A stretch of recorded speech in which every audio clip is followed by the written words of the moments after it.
Hi, hello, everybody. How are you doing? How are you feeling? Hopefully, everybody's doing well, feeling well on this Friday. How's everybody? I hope you're doing all right.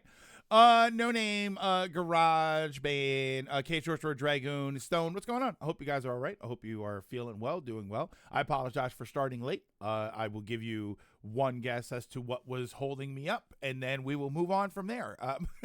Latimer, what's going on? Hello, demons. It's me. Yeah, boy. Latimer, thank you so much for holding off on your nap. Now that the stream is on, you should probably take a nap and then leave the stream running. No name, thank you so much with the 30 stream streak. It's been interesting to see the stream streaks get larger and larger now that I'm able to stream more consistently. So I kind of hope I can keep this up, but it is kind of cool to see all of that. Look, don't tempt me. Sorry, I just ate something. So I'm like, back just in time for a stream. Good morning. Welcome to the CL Rocks gang. Listen, I don't know how great CL is going to be as far as my combatant, as far as my fighter, but I just finished out her story, so I know the whole thing behind CL and like the stuff that happened to her. And holy smokes, I'm sorry I ever mistreated her. I also figured out why I kept forgetting her. It's kind of a goofy reason, but it has to do with so like when you get more characters on the menu screen, they're lined up a certain way. So it's like CL Lune, it's CL Lune, Gustav's Verso, and then Mael and Minoko. For some reason, it always starts me on Lune, and then I go to the right. So then I go to the characters, and when I hit Minoko, I stop, not realizing that CL is to the left of Lune. So I always forget to power her up, but I'm remembering now, and now I am.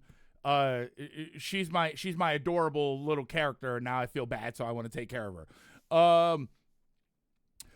Can't stick around for too crazy long. My sister is visiting for the weekend from Boston. Her plane landed a bit ago, so I'll hang out until she gets here. No problem. I appreciate that. Another Mario movie direct. Yeah, we're not gonna talk too much about stuff. I will probably jump into the game, and I'm gonna ask you what you guys want to do, because maybe we'll do community stuff, or maybe I'll just play Minish Cap some more.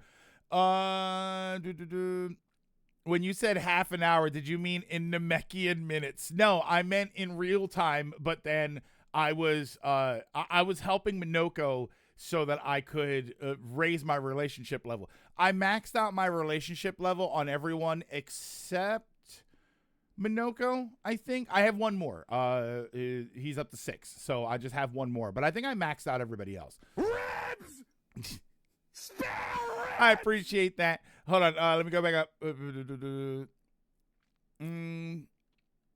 Hello, and add. Then I leave near noon for work. Oh, no worries. So maybe today's not the multiplayer day we should be doing. KH, thank you so much for the 40 stream streak. So that's what I'm talking about. And then Dragoon had a 40 stream streak as well. I appreciate that. Guess that means no Nintendo Direct. I mean, technically. Oh, you're into social links now. No. The social links are actually relatively easy to do. When you go to camp, you just talk to them and it says, do you want to spend time with them? And then you have like an emotional moment. I'm not having tea parties. I'm not having saunas. I don't have to give them school lessons. I don't have to find a bunch of things for them. I don't have to go to very specific spots on the map to have interactions with them. Like, I don't have to do all of this stuff. All I have to do while I'm at camp, which is the thing I normally do anyway, all I have to do is speak to them, and I have a relationship engager that happens.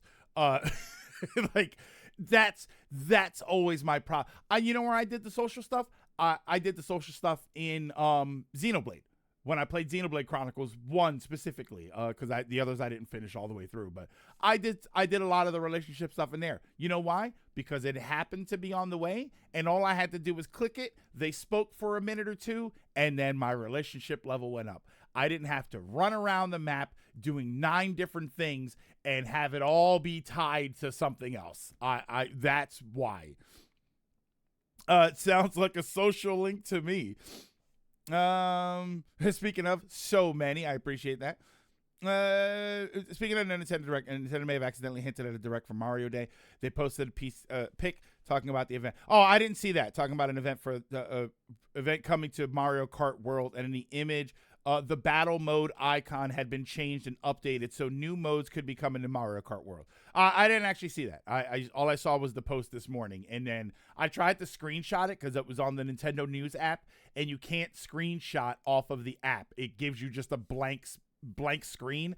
I actually don't know how they do that, but you can't like, cell phones. You put the three fingers down there and then it takes a screenshot. If you do that, you just get a black image. When it comes to doing the same thing with people still in school, you're not into it. No, I'm not. I'm definitely not. Yeah, it's the tea parties and the saunas and everything else that's tied. In all honesty, Stone, like I feel like you're like comically busting my balls there. My problem isn't relationship meters or like interactions. It's the way it's handled. Like I said, like that's why I keep saying it. That's why I keep pointing to something like Fire Emblem Three Houses. It's not that there's any sort of relationship meter at all. It's when it is obnoxiously complex and there's a lot of stuff to do. I have to figure. I have 90 characters who I have to manage, and I have to figure out who to have lunch with, and saunas, and tea parties, and find them better items, and give them school lessons, and fight with them. I actually have to have them on my team because that raises your bond. It's when you have to do 17 different things in order to raise some sort of relationship meter when you don't even know if there's some sort of benefit to it. Like there's not even really a benefit to doing all of that stuff. You know what I mean? Yeah, and when it's mandatory instead of a side thing, I can't not do that. And like this is where I think that I'm starting to think I might be okay with personas. With personas stuff. I see it, Dragon. Thank you. Because I do get things out of it. I get better gradient attacks out of leveling up my relationship. And now, what's his face? When you level up to a certain point, you can dive underwater and find items, which is only one type of item that I keep finding. They're good, but I only find one thing. But none of that stuff I need, right? The gradient attacks that I'm getting, most of them I don't even use. I barely use gradient attacks anyway. They just happen to be there. And the diving underwater is cool, but I really am only getting one type of item that I've been getting the whole game. So if I didn't do it, I wouldn't be missing anything. The flying thing is tied to story in the game, so I don't even have to. It's not like I'm gonna miss that. Hold on, let me go back up. I knew you would. No, it's not that I don't. I actually do use gradient attacks, KH. The problem is I'm still at a point in the game where my basic attacks are so strong. By the time I get a gradient level filled, the fight's over. So I end up just using it just because. Like I very rarely have I gotten to it recently. Like I'd say in the past 10 hours, 15 hours of gameplay, very rarely have I gotten even to gradient 2, let alone gradient 3. So I don't plan my fights around it. It's basically just if I happen to last long enough, then that'll be fine. Yeah, gradient pictors are helpful for that, but I'd rather have my characters just be beasts on their own. So I'm trying to level them up as just as powerful as they can. I have extra Lumina points now, so I'll probably throw that into the gradient like plus 5% thing. Hold on, let me go back up.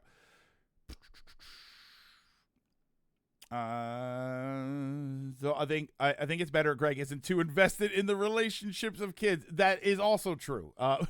We saw the 8 finalists for the Mega Man Duel Override. Oh, Bob, you weren't here. I guess you weren't here today. We talked about it yesterday. We looked over them, and they look awesome. They look incredible. I'm down with the maid, cleaner woman, or whatever her name is. And I like Valve Man. I kind of wish they changed his chest and shoulder design a little bit, but I actually really like Valve Man. Check stream topics. Yeah, as the pic says, Nintendo immediately removed the post. Sweeper Woman. Thank you. That was her name. Cleanser Man, I think, was one of them. There was a Cleanser Man, But Sweeper Woman is the one that I'm thinking of. Which, by the way, should her name be Sweeper Woman if she's got a vacuum? For Persona and Three Houses, not doing that is possible, but it's a challenge run. Yeah, and I had asked about Persona 5 about like what the relationship meter was, and people said that you don't need to do it, but you do get better abilities from it, so it's important that you probably should do it. I don't know. Maybe I'm stoned. Maybe my frosty cold heart is thawing, and maybe it's time I try Persona 5 again. Oh, the current Mario World battle icon does not have a Bob-omb in it. Okay. All right, so I'll take a look at that picture. I also want to look at the poster for the new Mario movie poster. So yeah, we didn't have too many topics. Was this don't try 5, try 4? Well, I have 5. That's the thing. So should I? What would you think is the better Persona for me to try? 5 or 4? I obviously you say 5, or you say 4. For the rest of you guys, what if you have played Persona, do you think 4 or 5 is the better option? I went Valve Man personally, mostly because I prefer the design, but also that I know people cannot behave with stuff like Sweeper Woman. The problem, Bazero, is that Sweeper Woman is already out. It's already there. Now, if they're gonna goon, when they goon, they already have Sweeper Woman. It's too late. Once her picture was dropped, Sweeper Woman was cooked. This is it. This is it. This is all we're gonna get now. It's just Sweeper Goon. Since Proto Man will be in the game, do you think Dual Override could go into his backstory, like how 11 did with Light and Wily? Maybe that's Capcom's plan, reintroducing characters. Maybe the plan is to reintroduce characters in a way that makes us actually like really care about them. Because I like Proto Man, but I'm not entrenched in Mega Man enough to know anything about him in that continuity. Honestly, pretty much anything other than 3 FES. So yeah, so Persona 3 Golden 3. This is interesting. What was wrong with isn't FES the newer one? Isn't that the one that was just remade, re-released, whatever? I think 4 is the best example of what a Persona is. 5 focuses on being more better for non-Persona fans and is so railroady. I don't like that. While 4 is much better paced and balanced. Oh, FES was on PS2. Okay. Yeah, what's the new one? Didn't they just remake Persona 3? So that might be the way to go. Oh, let me move my windows around because we're going to be looking at a picture.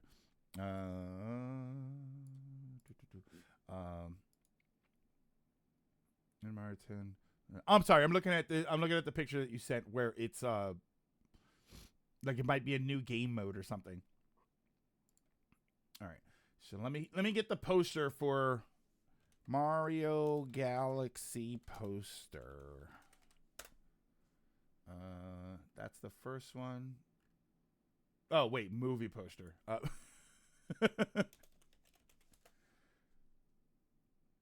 Movie poster. Is that it? Hot basement. Images. We'll just go to images. Don't go to Instagram.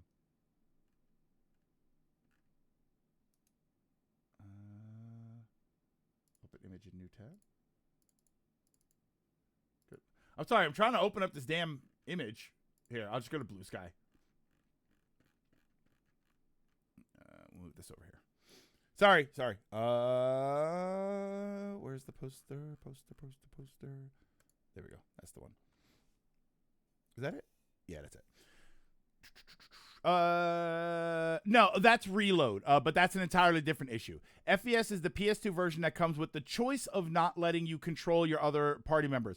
I wouldn't, in all honesty, I wouldn't go back to the PS2 version anyway because it's going to be missing all of the quality of life stuff that I'm used to. One of which is I can just turn the game off and the system off, and the system's going to put me back where I was. 3 Reload, which still isn't the best way to play the game, though it's good because it also still cuts content. Am I misremembering, or is Persona 4 slow as hell? That might be something to ask. Is Persona 4 slow? P3 has such a sad release history. Thing is that Reload is still an incomplete version. But is it still the, like, for a newcomer, like people always say this with stuff like this, where like Final Fantasy 15, right? Final Fantasy 15 had versions that were different and missing things. But as a new player, am I really going to miss that stuff? As long as the quality of life features are there that I'm looking for, am I going to miss the things that are missing? Because I don't know they exist. So I'm like, am I going to say afterwards, why, like, wow, I wish they did something, and then it turns out they did? Or am I going to just see glaring holes in the story? Like, that's kind of what I'm curious about. Nintendo tweeted, yeah. Reload is the way Atlas intended, but it's not that great as a remake. You probably shouldn't either. P3 FES is rough. 15 isn't missing things. 15 added things. Okay. With P3, you might. They cut big stuff from each version. Do you want the short answer or the long answer? Short answer. Reload has also the issue where the game is made stupid easy. Reload is great for a newcomer, but as a remake for older fans, it isn't worth it. See, that's what I'm wondering, is because I am somebody who hasn't fully played a Persona game at all. I'm really hoping Bass comes back. Bass comes back. He's such an underutilized character for being Mega Man's rival. Which, if all honesty, if we're saying Mega Man's rival, I feel like that's better, like Zero or even Proto Man. Like, I feel like those are better rivals. Like, Bass just kind of came out of nowhere. Persona 4 felt slow before Persona 5 came out and said, no, you can't do that yet. Like, yeah, that's what I'm wondering still. I'm wondering if it's like, am I going to be fine with Reload, or are there going to be giant gaps, and I'm going to know, even as a new player, am I going to notice that something is missing? Plus, again, the other issue is accessibility, right? I wouldn't play the PS2 version because I don't have the PS2 version. So it would not be in my best interest to go out of my way and get it. Hello, Ryan. Finished another stage of Romeo is a Dead Man for recording purposes. I was gonna say, Ryan, it feels like you've been playing this for a while, but I guess you're only playing it to record. So is that why it's taking so long, or is it just a 500-hour game? I agree that Proto basically became too popular for Bass to fully take off. Played High Guard today. It's not as bad as Concord. It's not even close to being as bad as Concord. It's actually kind of fun, but matches are a bit too long in the tooth. Ronan, was that you that sent me that video? I started watching it. I got about 15 minutes in, but I was also kind of running around in E33. So I got the gist of what was going on, but I haven't finished the video yet. I can tell you it made me laugh, Ronan, when I was watching the video, because when he mentioned the party stuff early on, and he said like it was supposed to be 8v8, then it was 6v6, 5v5, 4v4, and then they set it on 3v3. I was like, well, okay. Like, before he even said anything more, I thought to myself, well, that sounds like a problem, because now it sounds like maps were made for 8v8 and now they're 3v3. No one's going to find anybody. I remember going back to like Halo days, and so we would do like 2 players or even 4 players, but some of the maps were so gigantic we couldn't find anybody. And once he said that, I was like, oh, that sounds like a problem. So I'm gonna watch the rest of it later. The portable version is also readily available. That's an alternative to Reload, which still isn't feature complete. I'm just busy with other things, so I only get to record like once or twice a week. Oh, yeah, makes sense. Well, you're doing the classes and stuff too. I hope that's going well also, by the way. You can get the PSP version of 3 on modern consoles, and that's the PS2 version with female lead option, but it loses stuff from the PS2 version. It wasn't a bad game. It just doesn't do enough to stand out. Ronan and Ryan with the 40 stream streak each. Thank you so much for that. Big streaks. The issue, that's my issue with P5. So much of the game is dragged down by the game saying you can't do this yet because I won't let you, and that drives me crazy. P4 doesn't do that, so P4 does sound like it might be the better option for me. Also, Persona 4 I think is pretty decently paced if you come there expecting that it'll be a really long game after the first few hours. They did add 5v5. Okay. Oh, high guard maps aren't really that big. Okay. What's my favorite game that I've done with SGB, whether it's a Let's Play or a SmackDown Sunday? Well, hold on. What's my favorite game? Oh, Saber. Okay, so Saber. My answer is normally L.A. Noire, but that's normal. The question is normally what was my favorite playthrough? Like what was my favorite recording? What's my favorite game that we've done with that I've done with SGB, whether it's a Let's Play or a SmackDown? So like the actual game that they're playing, and I like the game itself.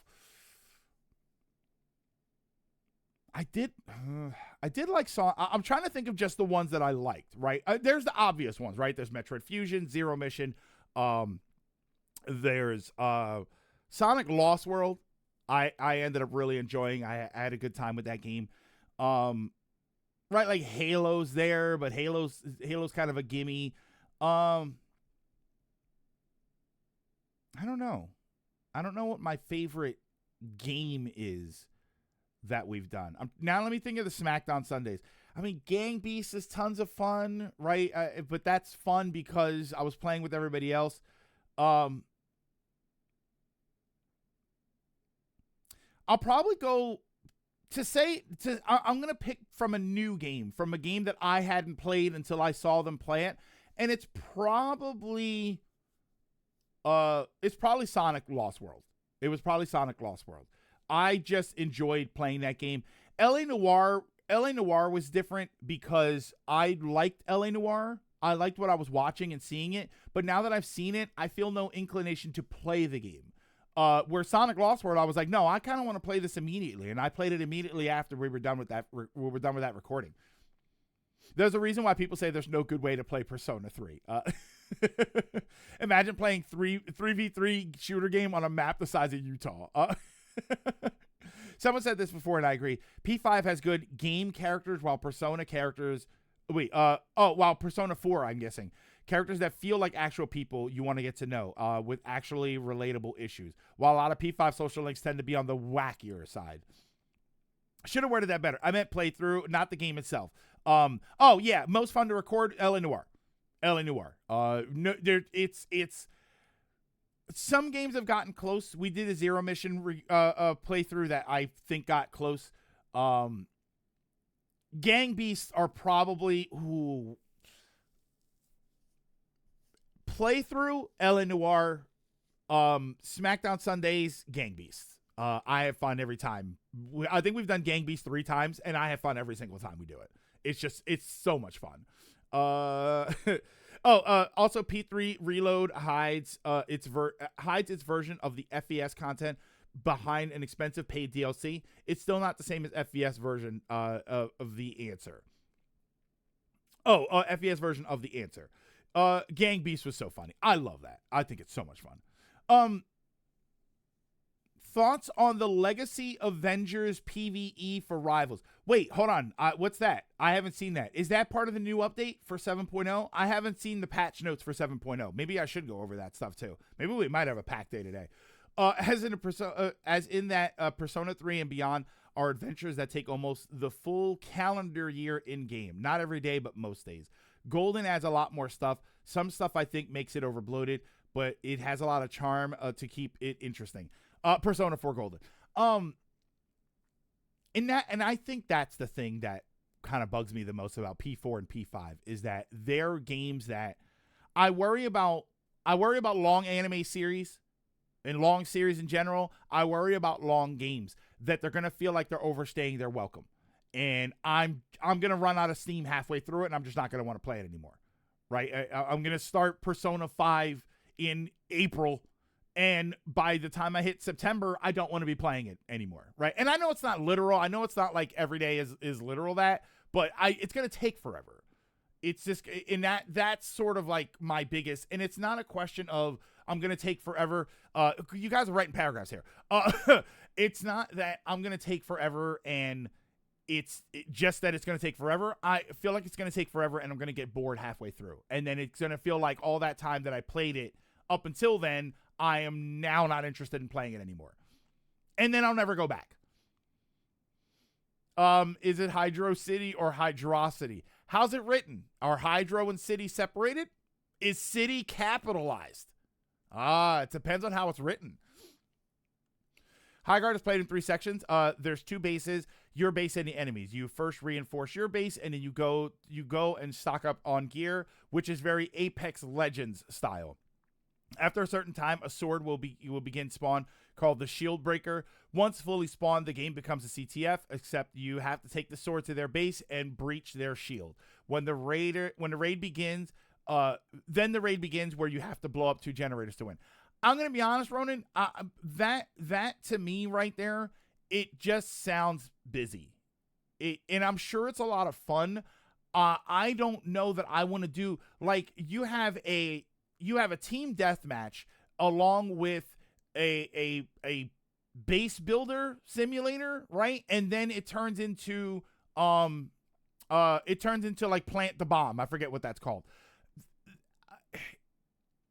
I'm not looking for multiplayer matches that last 40 minutes. Like, I don't know how long it actually is. It's probably not 40 minutes long. I do worry about it just being just a lot to do. And the purpose for me anyway, the purpose for me to play stuff like Rivals and multiplayer games like that is that I can get a few rounds, and in an hour I can get like 3 or 4 rounds, and then I'm done. And I don't like the idea that every round is going to last forever. When I was playing Star Wars Battlefront 2, I thought some of those matches lasted way too long. Even some of those, I was like, all right, I'm kind of ready for this to be over.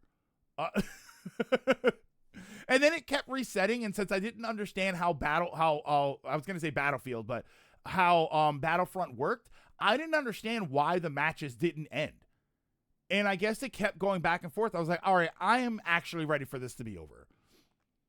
They're doing a year-long PvE thing for Rivals, which will go all the way to Doomsday at the end of this year. It's based off the MCU Avengers film. So the first movie, Age of Ultron, Infinity War, Endgame, and Doomsday.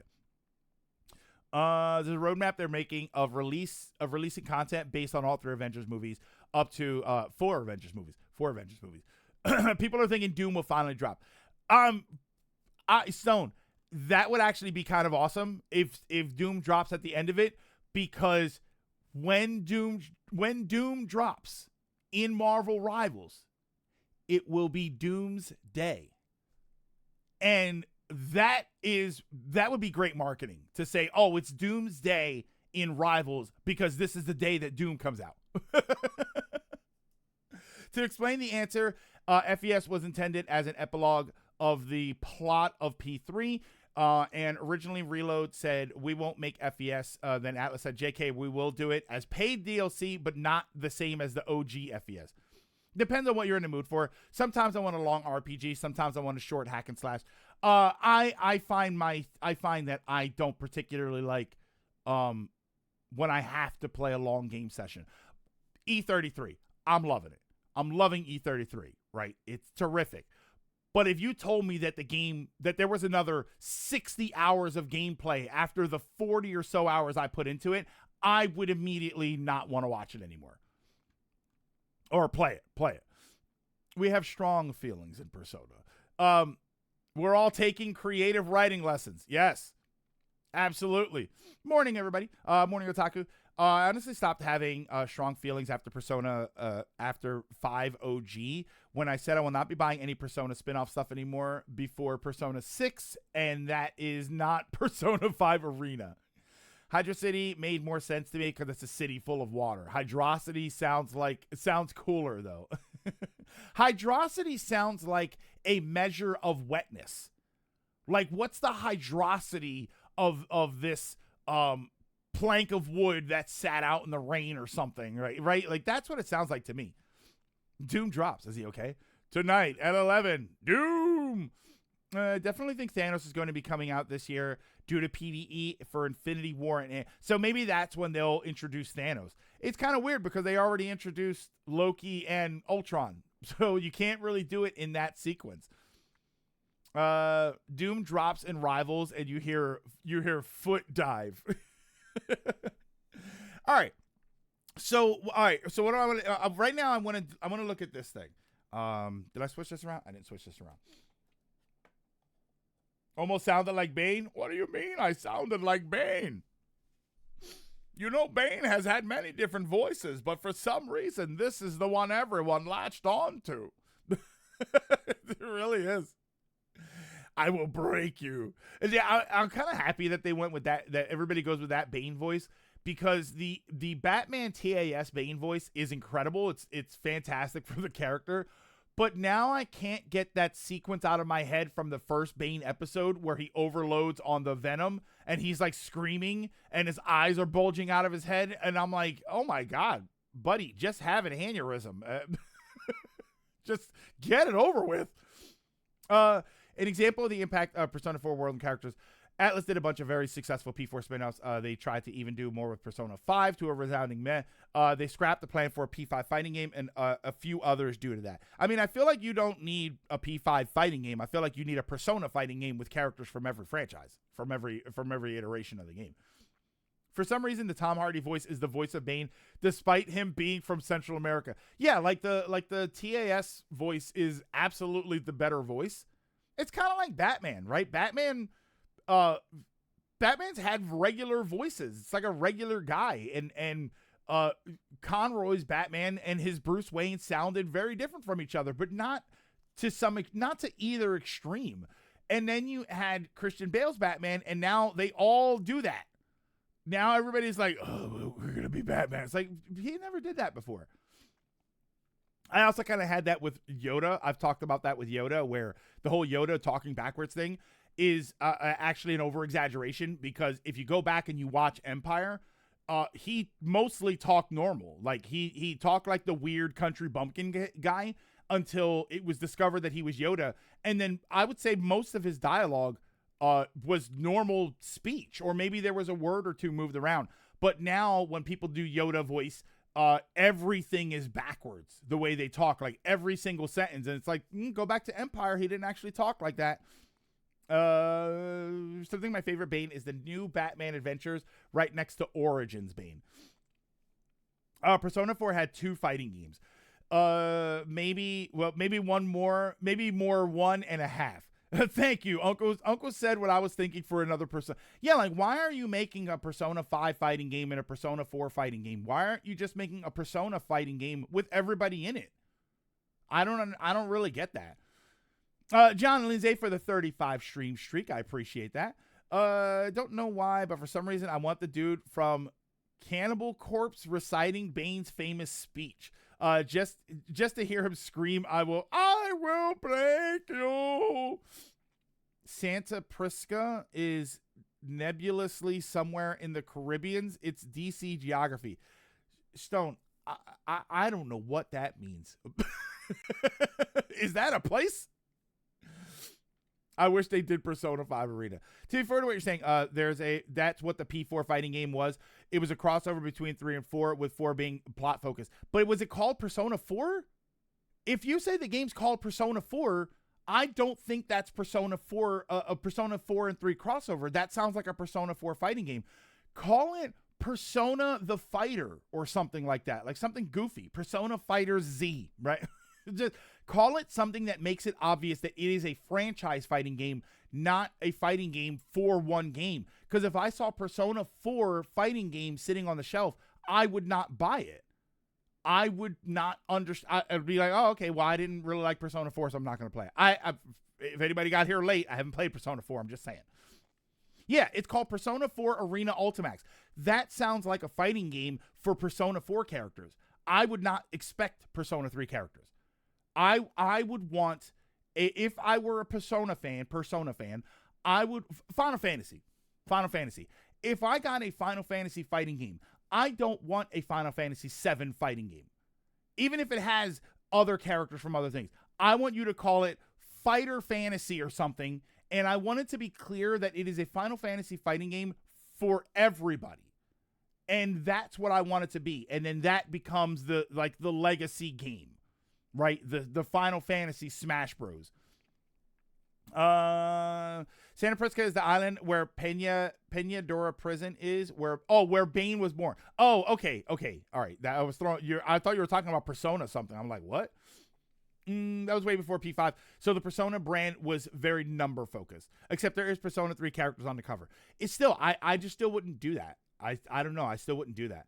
Oh, silly Gray. Final Fantasy VII is the only Final Fantasy that exists. That is true. That is true. I forgot that there were no other Final Fantasies. There were other Persona before 5 was very different in how they were able to push the games to fans.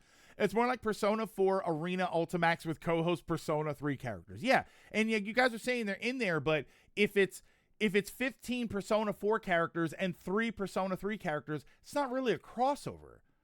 That's like calling Soul Calibur a crossover because it had Yoda and Link in it, right? It's not really the same thing. I know they were guest characters, but I would want a straight up, here's all the main characters from Persona 3, 4, and 5 all together. And then throw them in there, because Persona 1 and 2 don't exist. Yeah.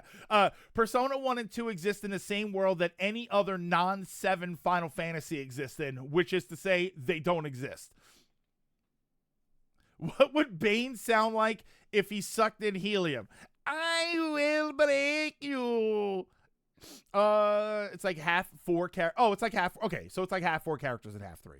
Final Fantasy did have a fighting game. It was called Dissidia. It came out on PSP. I kind of forget that Dissidia even exists. Mostly because it was PSP and I didn't play a ton of PSP. Yeah, but at least it was called something else. I wonder why a Final Fantasy fighting game wouldn't take off, unless it was just because it was on the PSP. If that's the case, Persona Q2 is your game. How were those Q games? Were they any good? I don't know. I've wanted to get into Persona, but every time I try, the only time I really tried was 5, and I don't know. I felt like I had to get a job, and I didn't like the way that it was progressing. You're speaking like a Persona fan already, forgetting that 1 and 2 are there. 1 and 2 what? I don't know what you're talking about. They're fine. Persona 5, Persona 3 was more cult classic, while 4 was the breakaway hit. So Atlas used 4 World in the name in order to push the brand. That's not counting that P1 and 2 aren't really connected to 3 and 4. Oh, it's not a fighting game, though? It's a dungeon crawler? Like it. Oh, Dissidia is not a fighting game? You're saying it's like Etrian Odyssey? The new Dissidia on Steam, but it's not as good as the PSP original. Dissidia didn't quite take off because it was too Advent Children flippy twirly nonsense rather than core fighting mechanics. Oh, okay. Which is a shame, Ryan, because it sounds like something I would like, even though the characters don't normally do that. It's an arena fighter. Okay. Is it like oh, you're talking about Persona Q. Is Dissidia like the Naruto games, like Ninja Storm and all of that? When you say arena fighter, was it more like Air Guys? How, you know what's crazy? We never got another Air Guys. They never even tried, right? So like that. So like that sort of fighting. Final Fantasy became flippy dippy. Final Fantasy being flippy dippy makes sense. Yeah, it got that way, right? It's hard to complain too much about it being flippy dippy when you like Tifa's throwing dolphins at people. But no, as an action fighter mechanic game, I do like faster pace more, so I feel like I would actually like that. It's an arena fighter with a heavy emphasis on aerial combat. I may have to play Dissidia on stream one time, because this all sounds like it's a lot of fun for me. Dissidia is kind of unique. The main gimmick of Dissidia was that you would only do damage to the opponent by doing your specials. Basic attacks didn't really do much. They kind of built your combo meter. Kind of like Budokai Tenkaichi doesn't feel stiffer than Morning Wood. It's like every other anime arena fighter that just isn't fun to play for more than 10 minutes due to terrible balancing and lack of solid base mechanics.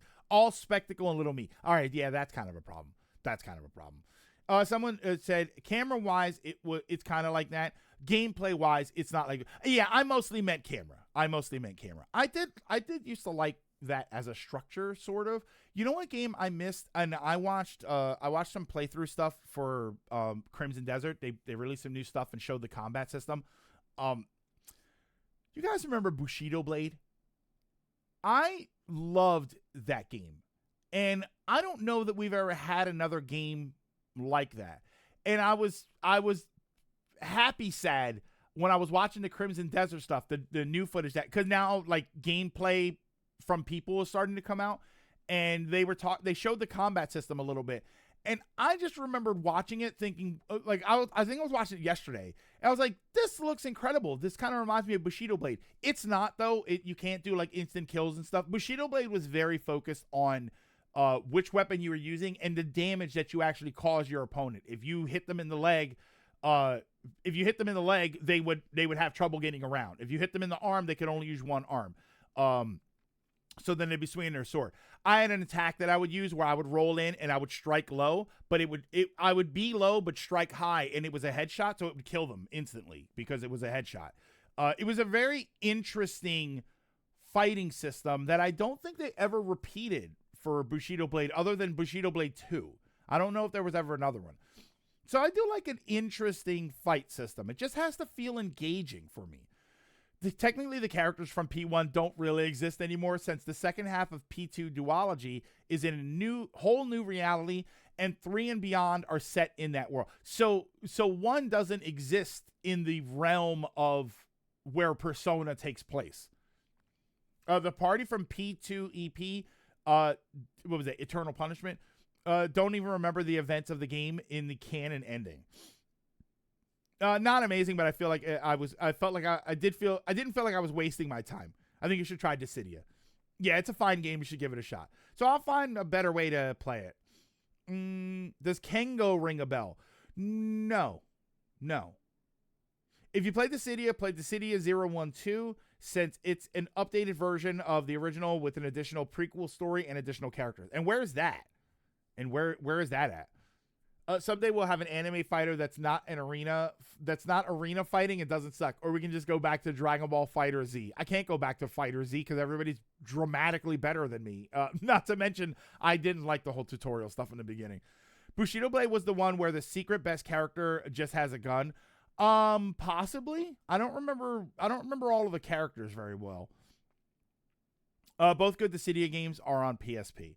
Yeah. Well, I do have Yar. 012 is still locked on PSP if I remember. Okay. Yar. So the thing about Dissidia is that your normals don't do damage. Instead, they build up your damage number and subtract from your opponent's damage number. The way you actually do damage is by hitting a special attack, which cashes out on the damage. Yeah, that's what somebody was saying earlier. That's what happens. So I said so it's basically a combo meter, like a skill booster or something. PPS is a good emulator. You don't have to do anything; just add the ISOs and play. I have it. I have it already. That's what. Yeah, Ronan. That's what the Yar was for, right? Raise the flag. Everybody is Goku in Fighter Z. Yeah, everybody's probably so good at that game. Same thing happened with Guilty Gear. I tried to go back to Guilty Gear a few months ago, and when I stopped playing Guilty Gear, I think I was between floor 9 and 10, right? I'd be on floor 9, and I would win enough and go up to floor 10, and then I would lose a bunch of fights and then go back to floor 9, and that's kind of where I was stuck. And then when I went back to it, I immediately dropped to like floor 6, and I was like, oh, okay, yeah, this is I know I'm rusty, but I think they've all gotten better. All right, so hold on. So I want to do this. I want to get this started here. So they released the new Mario Galaxy poster, in addition to an announcement that we'll mention and then brush past really quickly. I wanted to just look at it. I don't know if I can zoom in on it. I kind of wish I could. Oh wait, can I do this? Open image in new tab. Can I do this? Yeah. I mean, it's barely better, but also, the city is better about making its characters unique, relatively speaking, about your average arena fighter. Every character in Budokai Tenkaichi played the same. All right, so this is the new Mario movie poster. I do like it. I think it's pretty cool. I think there's a lot happening here. And is this every environment that we're gonna go to? That seems wild. That we've got the UFO with Peach's castle, and then we've got a space station. I think with this guy that I believe was a boss from Galaxy. Kengo's from the makers of Bushido Blade. It still has a similar fighting system. It's a bit more proper 3D fighter, but single strikes are still really dangerous. I don't mind a Mario movie direct, especially since we joked when does it come out again, which is ironic. That's me though, Dragoon. Right? You're not. It's hard to say people don't know that the movie's coming out when it really is just me that didn't remember. I also didn't remember that Pocopia came out yesterday. I didn't remember that Expedition 33 was a turn-based game when I first played it. Like, there's a lot of things I don't remember. So that's not really the best basis for that. Yeah, I mean, you got a lot of stuff. You got the fleet here, which I don't remember if the Koopa Kids are supposed to be a thing, or maybe they're going to introduce the Koopa Kids in this movie, because they always each had their own airship. So I do wonder if they're going to just introduce all of them together. So it's going to be Bowser Jr. and the 7 Koopa Kids. Bushido Blade is still the best arena fighter. Fight me? No, please. The coloring is kind of interesting, or the shading. She looks like more realistic than she's going to in the movie, which I do kind of find funny. But this is fine. It's a movie poster. It's supposed to look a little bit different. I feel bad for all these ninjas. I feel bad for all the ninjas here. Top left, Cosmic Observatory. Okay. Yeah, I mean, overall it looks great. You got Super Princess Peach with her rage meter going on. You got the gigantic goddess, who I didn't realize was as gigantic, and now I'm fully sold. You have this interesting section right here. You've got Birdo, who mostly became a just Mario character. You have Mauser, which is like different iterations of Mauser has popped up so much that it's like, oh, I guess he's there, but Mauser's kind of not there. This obviously is the one that everybody's talking about, right? Oh, and Luigi in the frog suit. This obviously is the one that everybody's talking about, that Wart is here. Now, what I'm interested in is how Wart is back. What does Wart being here represent, if anything? Does this mean we go to Subcon? Are we going to include Subcon as something? Or is it just there? Is Wart just there from now on? We're not going to worry about it, right? I'm assuming it doesn't mean that we're going to go to the island where Link's Awakening took place. Because he was there. But I'm assuming that's not what that means. Also, doesn't that mean that Wart, for 2 times, has been in Dream Sequence games? No chance of Subcon. I doubt it, but doesn't that mean that Wart... See, that's the thing. Wart has existed in 2 separate dream worlds. So, are we going to go to some sort of dream world? Even if it's not Subcon, are we going to go to some sort of dream world and they're going to keep the gag going where Wart never really existed in the first place?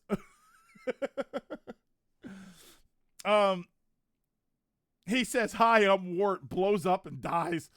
Live action sequel. Let's go. Oh, you can crop a good 5% on each side of the poster and lose nothing. You're talking about all of this here.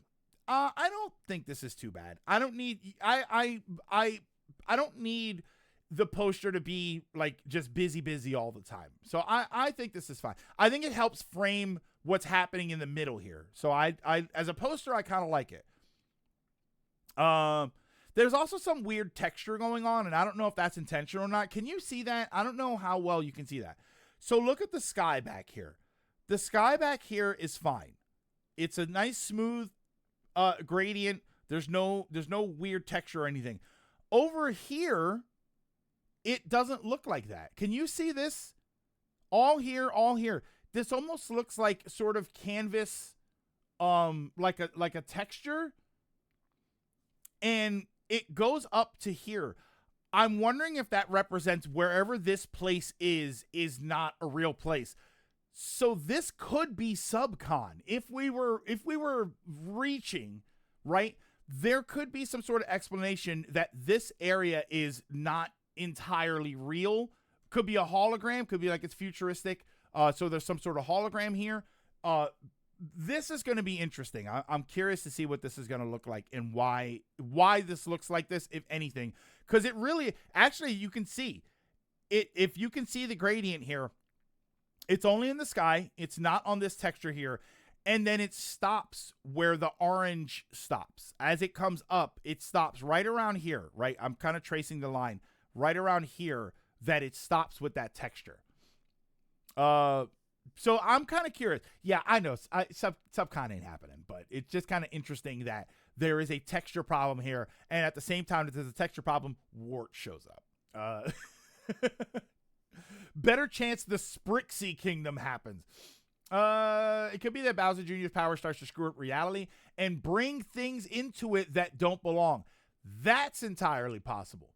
Where now we're painting things and it turns everything into kind of a mess, and we're getting so Wart, and like these could just be goofy references that they throw in. These could just be silly references, and they're just like, oh, that's kind of fun. One thing is making it too busy. The other is not using the whole canvas. I don't understand why they would pick Wart. A cameo line would have been perfect in my opinion, but I'm very curious. Man, pass me the hopium you're smoking. Wart's going to be in the Casino Galaxy. Oh, that we've seen Peach fighting in the other two characters. Oh, so that could be here, because this looks like, lavish sort of, right? You got the big coin block and the big buildings. This looks like a sort of lavish place, so that's probably here. That's because it's the Futuristic City with the holograms we saw. So this is probably where that's going to happen.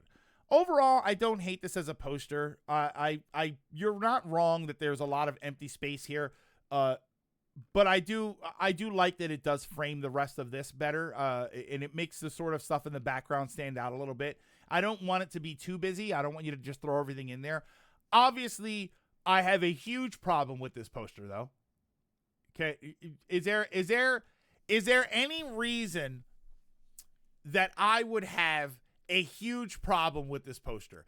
I want you to tell me specifically what I think is missing from this poster. Yes. If our conversation wasn't obvious enough, there's no Daisy. What are we even doing with all of this? Daisy, but we can't spoil her reveal. I want to say Sunshine stuff as Bowser Jr. has the magic brush. It might just be all around references, like the painting and everything. Because painting wasn't a part of Galaxy, so I guess they're just throwing references in there. Daisy isn't in Galaxy. You know who else isn't in Galaxy? Wart isn't in Galaxy. I don't remember there being a frog suit in Galaxy. This doesn't feel like it's a Galaxy movie in the sense that it's Galaxy's story. It feels like it's Galaxy's setting with a new story that is not perfectly related to anything. Let it go. She's not in the movie. I'm getting seriously worried about you. I am seriously worried that Nintendo keeps forgetting that Daisy exists. I mean, she's awesome. It's all right. Next movie. That's okay. The third movie will take place in Sarasaland. Wario and Waluigi are going to start screwing things up. Mario and Luigi are going to go and try and stop him, but Daisy's going to mix them up, and she's going to think that it's them, and she's going to just beat their asses, and then when they finally convince her that everything is okay, she's going to team up. She's going to be part of the team. There you go. That's what it is. Clearly missing the most important fan favorite character in the whole Mario series. Moo Moo Cow from Moo Moo Meadows. Wasn't the frog suit only in Mario 3? Did it make any other game appearance? I don't think so. I don't think that the frog suit has been in anything else. And back into space to save Daisy from Tatanka. To save Daisy from Tatanka. Right? That was his name. How did Tatanka get around? Tell me this. How did Tatanka get around from place to place? What was Tatanka's mode of transportation? Rosalina Coxgun looking at Daisy, clinging to life. Long live the queen. A UFO. A spaceship, right? UFO, specifically. You mean like this right here?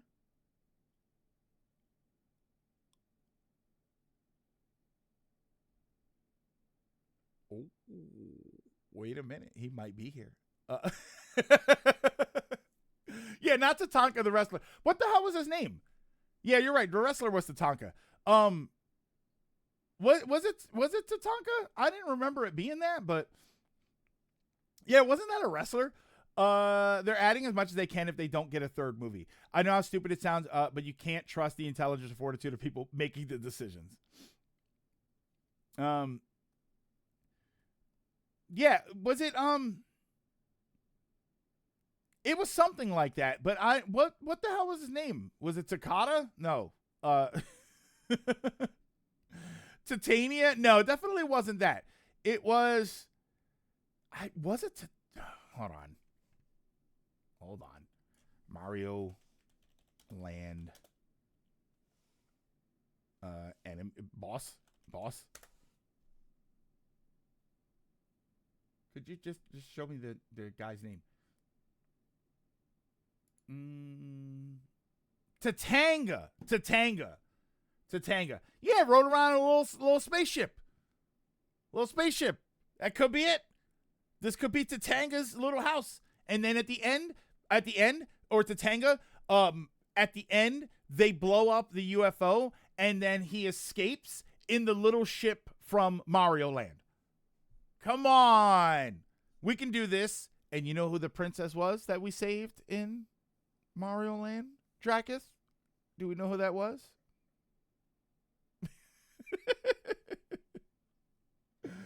Oh man, it's funny. Yeah.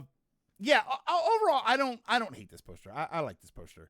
I can't zoom in well enough because there's stuff in the galaxy letters. There's it looks like a little planetoid right there. There's a question mark there. There's some small things in there, but I can't really see them. Yep. Daisy was the princess in Mario Land. All right, I'm awake, but also watching from the shelter. You can guess why. I can guess why. Why do you do this to yourself? Do you like me? Why do you say things that you know will hurt me? I say them to myself. See? Oh, I forgot to make that clip. That would be Dracula. This would be the perfect moment. By the way, thank you to who sent me that clip. Let me see if I can find who sent me the clip. Somebody sent me the clip that I was talking about yesterday with, was it here? Side chat too? No. Was it in Stream Topics? Might have been Stream Topics. Hang on. No, I have to find it. Oh, maybe, hold on. Maybe it's in follower form. All right. I'll have to track it down, but I wanted to thank the person who sent it. Unless you're here right now. Somebody sent me the clip from Futurama where Bender laughs at Leela, but he's got the emotion chip in his head. So he laughs and he goes, "Oh, I made myself feel bad." That would actually be the perfect moment for that clip. Daisy will be in the Luigi Solo movie. They retcon Mario Land so that Luigi actually gets to save his own girlfriend. Garage. I kind of like that. I actually kind of like that. That if there was a Luigi side story, that he's the one that goes to Sarasa Land and saves Daisy, and then I actually really kind of like that. I think the problem is if and when they do a Luigi Solo movie, it's going to be a Luigi's Mansion movie. It's just going to be Luigi's Mansion. I thought Greg just asked me why I did that to myself. I do also think it's not a coincidence that Mario Galaxy movie is coming out on Mario's 30th.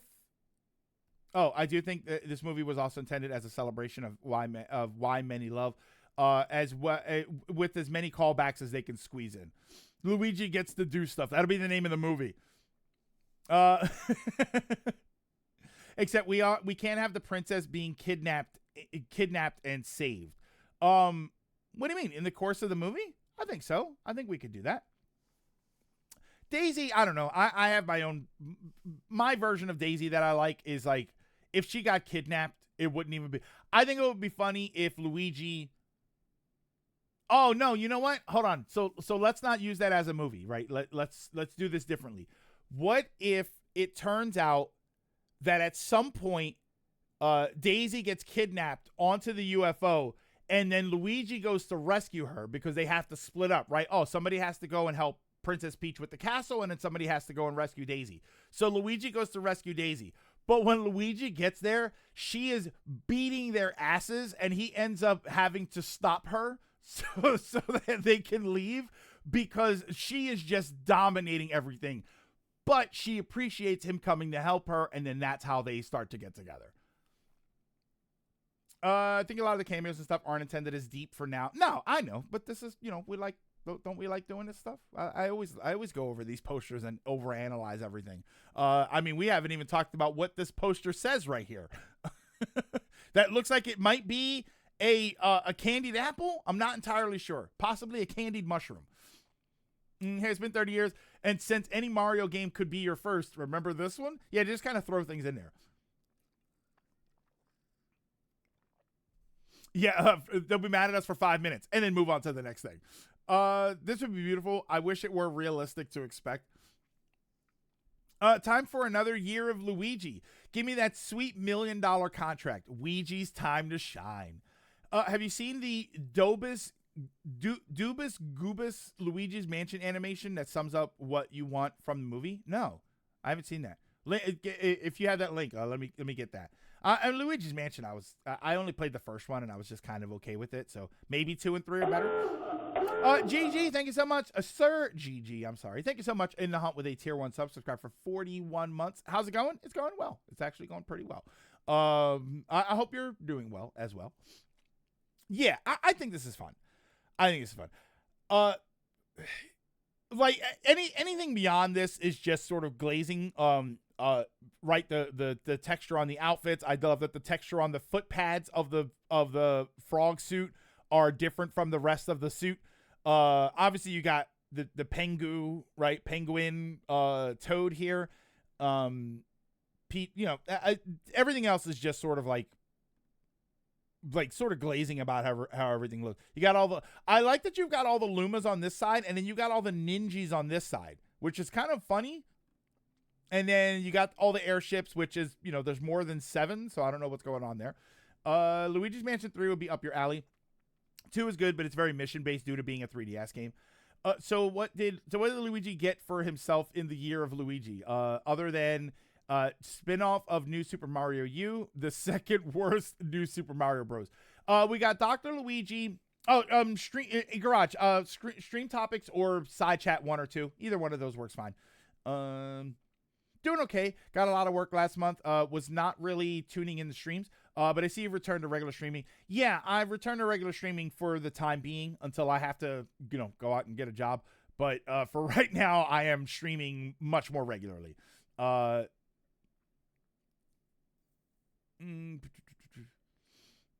is on Switch. No, Ronan, but 2 the 2 that's on Switch is just a remake / port of the 3DS game. So it's still just Dark Moon is 2, and so it's still just this, like, it's on the Switch, which is why it's just how I would play it.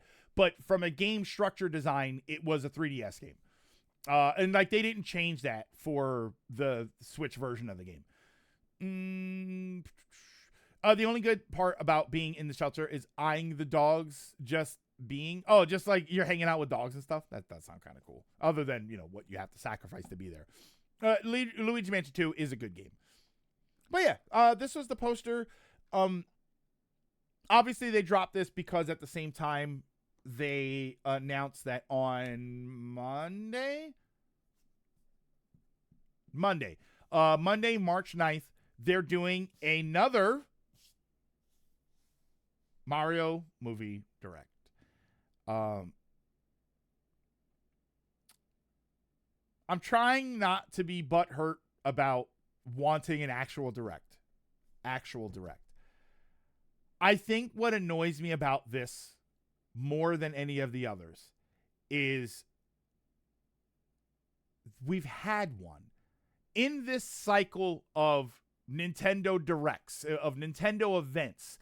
They have gotten everything out of the way, right? We had a Direct for this movie.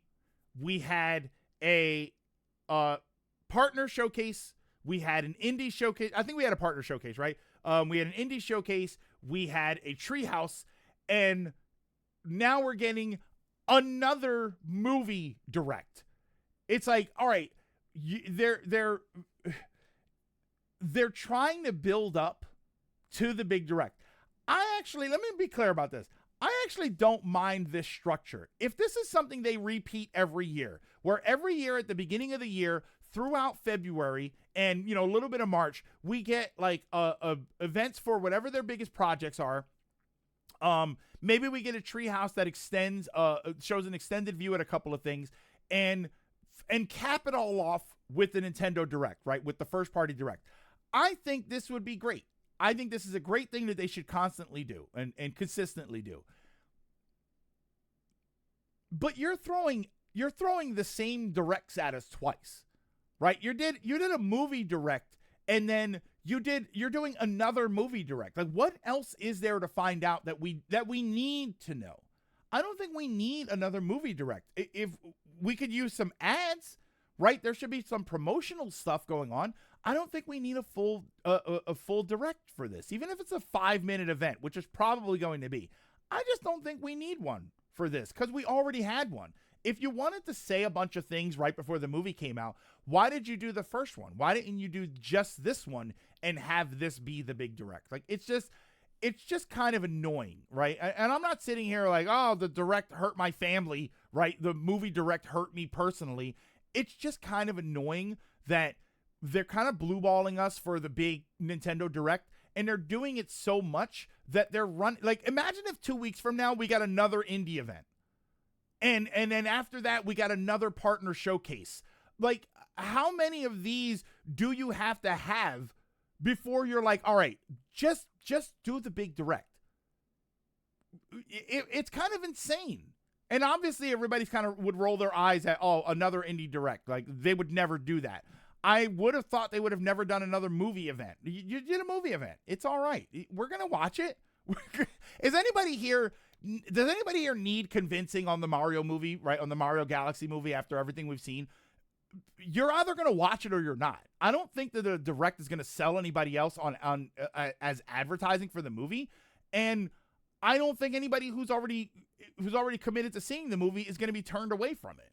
I just don't see the purpose of another event like this. Like, what's it going to show us? Who are the more voices? I don't know. I make the joke, right? I make the joke constantly about Daisy, and I say, oh, well, why isn't she here on the poster? Where's the Daisy movie? Blah, blah, blah. At the same time that I would appreciate that I would say, oh man, they're bringing Daisy in. I'm imagining me watching the movie, and then Daisy just shows up, right? She was never in any event. She was never on any poster. And then I go and watch the movie, and then bam, Daisy's there. I would be, for all pun intended here, I would be over the moon to see something like that. I don't need you to spoil everything. I don't need you to say everything. I don't need to know who all the voice actors are. I will learn that later. I will learn who all the voice actors are later. I don't need you to tell me 90 different things about the movie. I have seen enough that I need to see. I'll wait for one last final trailer, which I'm assuming is what they're going to show as the final trailer for the movie. And then I'll watch the movie when it comes out. I just don't need anything else, especially when we're kind of waiting for something else. We're waiting for another trailer. We're waiting for another like a Nintendo Direct. I do wonder if something has happened in the background, or if this Direct was always intended. It's what they did last year. Did they do 5 Directs at the beginning of the year last year? I don't think so. Well, 4 Directs in a treehouse. The big Direct, though, has to hit with a lot of good reveals. And that's the other problem, Captain. This is as much Nintendo's fault as I would say it's our fault. I think we're also to blame, but I think Nintendo is to blame for facilitating it as well. Now it's built up. Now it's like if the Direct is anything less than just awesome, we're going to feel like it was a letdown. Like, I waited through 5 directs for this. Like, that's how it's going to feel. Is that wrong? Probably. Should we build it up on our head? No. But there is also something to be said about a company creating so much anticipation that it's inevitable that you're going to build up excitement. That's the point of all of this stuff, is to build up excitement. So when you build up excitement intentionally and then let everybody down, no one's going to be at fault for saying, wow, it was just kind of okay, which actually makes it worse. Maybe it's an excuse to tease a new Mario game. I don't think they'd bother teasing a new Mario game yet. I don't think they would do that yet. This direct could have been an email part 2. I do think this may have always been the Nintendo Direct. First one, because a lot of info leaked due to sponsorship tie-in deals, leaking info. Then why didn't you do whatever you're going to say here? Why didn't you do this before? I think this next Direct is to show the final trailer. I think that's all they're really going to do. I think they're going to pop up. They're going to talk about how the effort that went into it, and they're going to thank the creators, and they're going to talk about how we want this to be a movie that everybody wants to watch. We're including a lot of references for all you reference seekers out there. They're going to say all of these things, and then they're going to show the final trailer, and that's going to be it. And that's going to be the direct is going to be 6 minutes long, and that's what they're going to do. And it's like, all right, that's fine, but you could have just dropped the trailer. You could have done the thing that everybody else is doing now, which is to have an announcement to say that tomorrow you're dropping a trailer, and then we all would have watched it. We all would have watched it. We all would have had fun. I just don't think I need another one of these. I don't need you. I literally think the problem is that they're calling it a direct. I don't need another one. I don't need another one. We've literally had 5 directs at this point. I didn't see the last movie direct. I still saw the movie anyway. Yeah. Like, did anybody miss the last directs for the first movie? Did anybody miss those directs and then completely forget that the movie existed? Of course not. We knew. If we give a damn, we knew. Say this as Marvel has given us like how many trailers and teasers for Doomsday. Yeah, and you know what? I don't like that they're doing that either. That whole thing, like the X-Men will return in Doomsday and Titanfall 3 will not return, right? Well, I might have made up that last one. But I don't care. I don't care that you're building all of that up because the movie is still, I think it's relatively far. When is Doomsday? Isn't that next year? Like, I don't need any of that.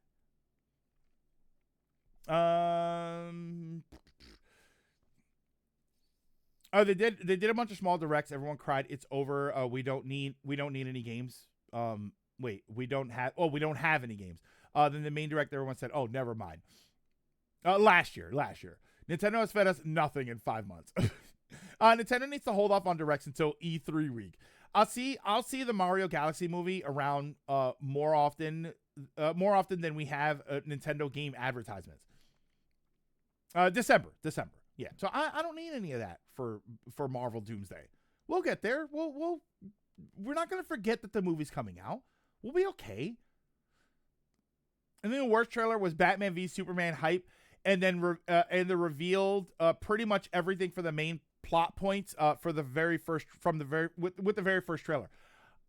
Honestly, Captain, when they first announced Batman versus Superman without even seeing a trailer, I went, okay, so it's like there's going to be Superman's going to show up and then Batman's going to show up and they're going to fight because obviously it's because it's called Versus, but there's going to be another threat there and it's probably going to be some huge threat and they're going to realize, oh, we shouldn't be fighting each other. There's no reason for that. We're going to team up and then that's going to be it. And I was like, oh, okay, movie other than the ending, right? It all kind of played out exactly like I thought. It's like, I didn't really need I didn't need a trailer for it. I kind of already knew that was going to happen. Oh, yeah. Overall, though, I like the poster. I really don't need another event. It's, I'm going to see it. There's no question that I'm going to see this movie. So, I think that was all I have for that. There was another topic that I had. I didn't finish that video, so Luigi's Mansion, but he brought Daisy. Wait, that looks good. How long is this? That actually looks pretty good. Hold on. It's a minute long. Hold on. I kind of want to watch this.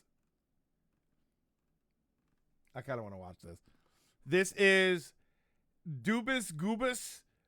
This is Luigi's Mansion, but he brought Daisy. Let me turn the volume down. This looks like it's gonna be loud. What kind of crack job is this? This isn't the house. It sure is a house. It's got a door, a window, a ceiling. You like ceilings, don't you? I mean, yes, but it said mansion on the flyer. I never said it'd be a big mansion. Dude, this is made out of What in the popsicle world? sticks. It's so tiny I can barely fit my foot through the door. Well, I'm sorry to tell you, sweetie, but I already disclosed this information. We'll take the spruce Right, moose. it's right there. Hop in. Fine print. It's an itty bitty little mansion. Oh God, he's driving me crazy. It literally says nothing here. What? Oh. Oh.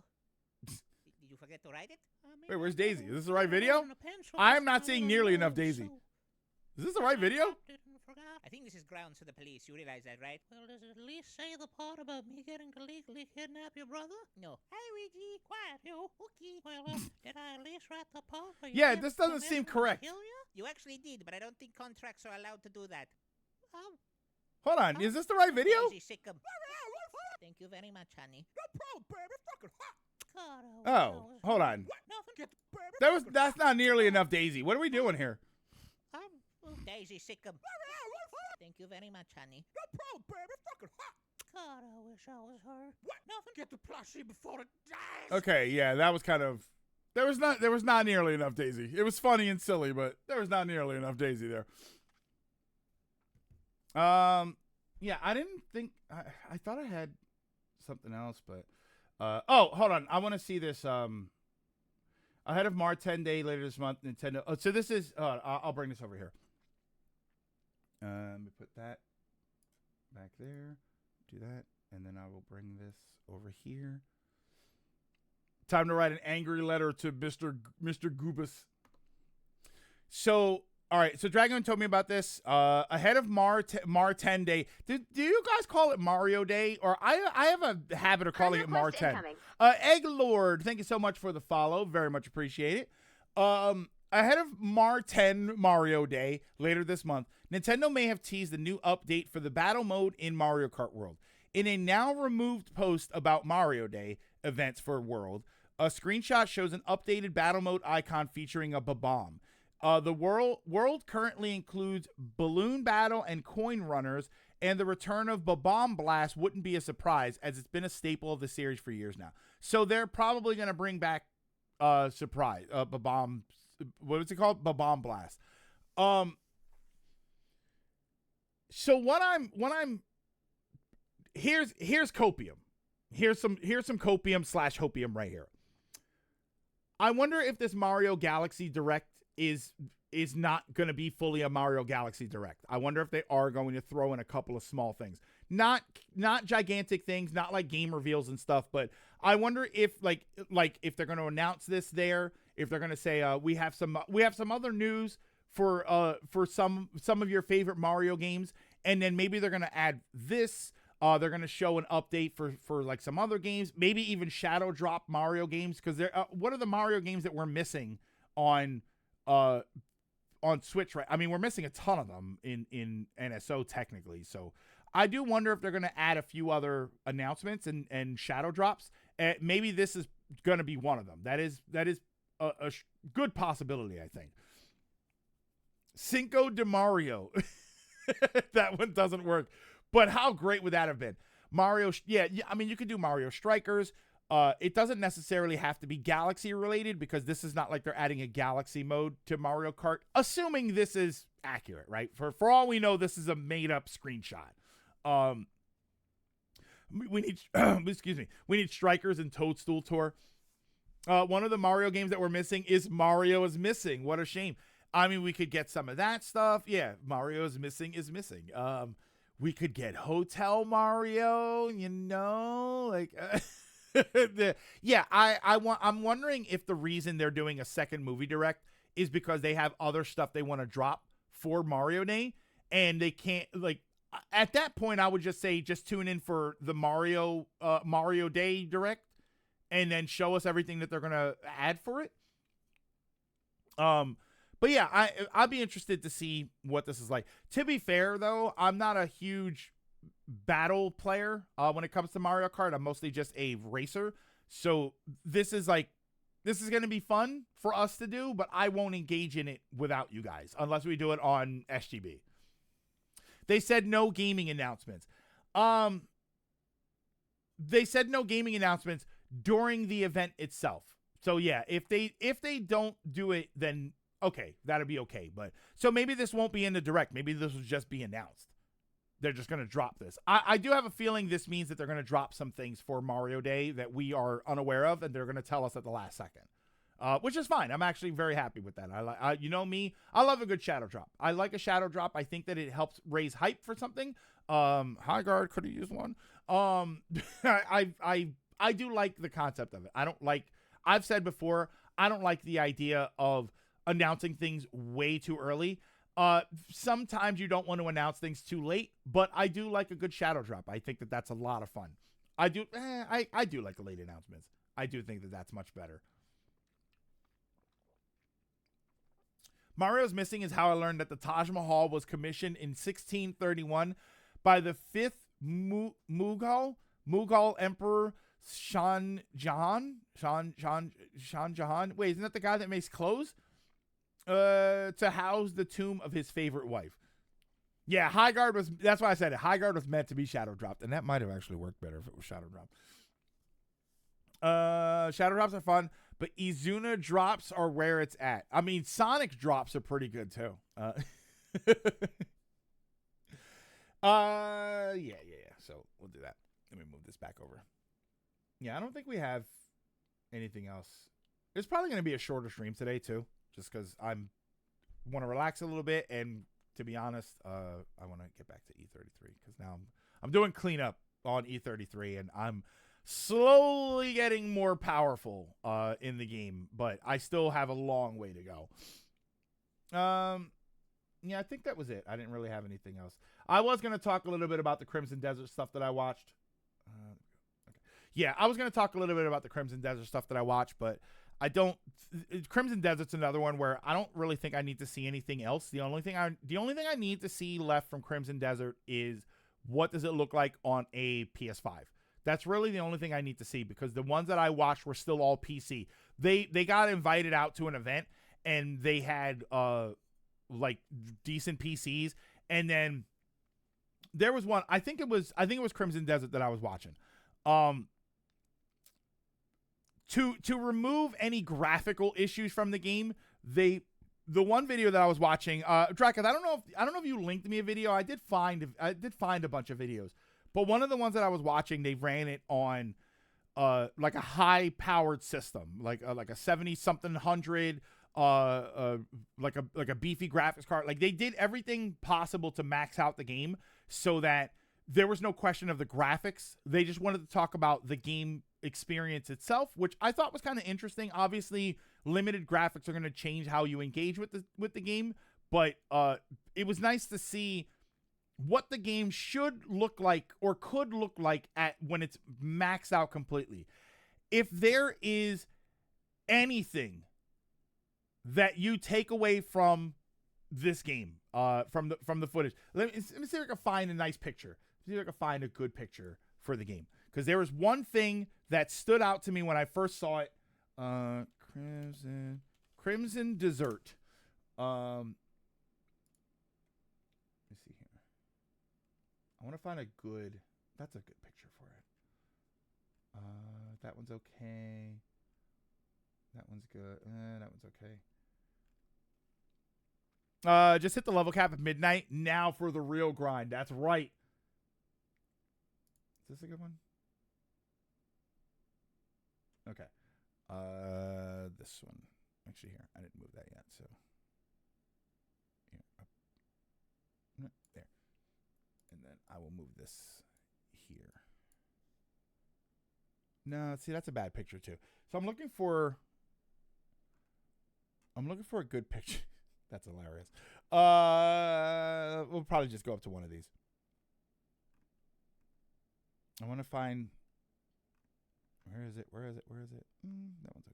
Yeah, we'll go with this one. Oh, hold on.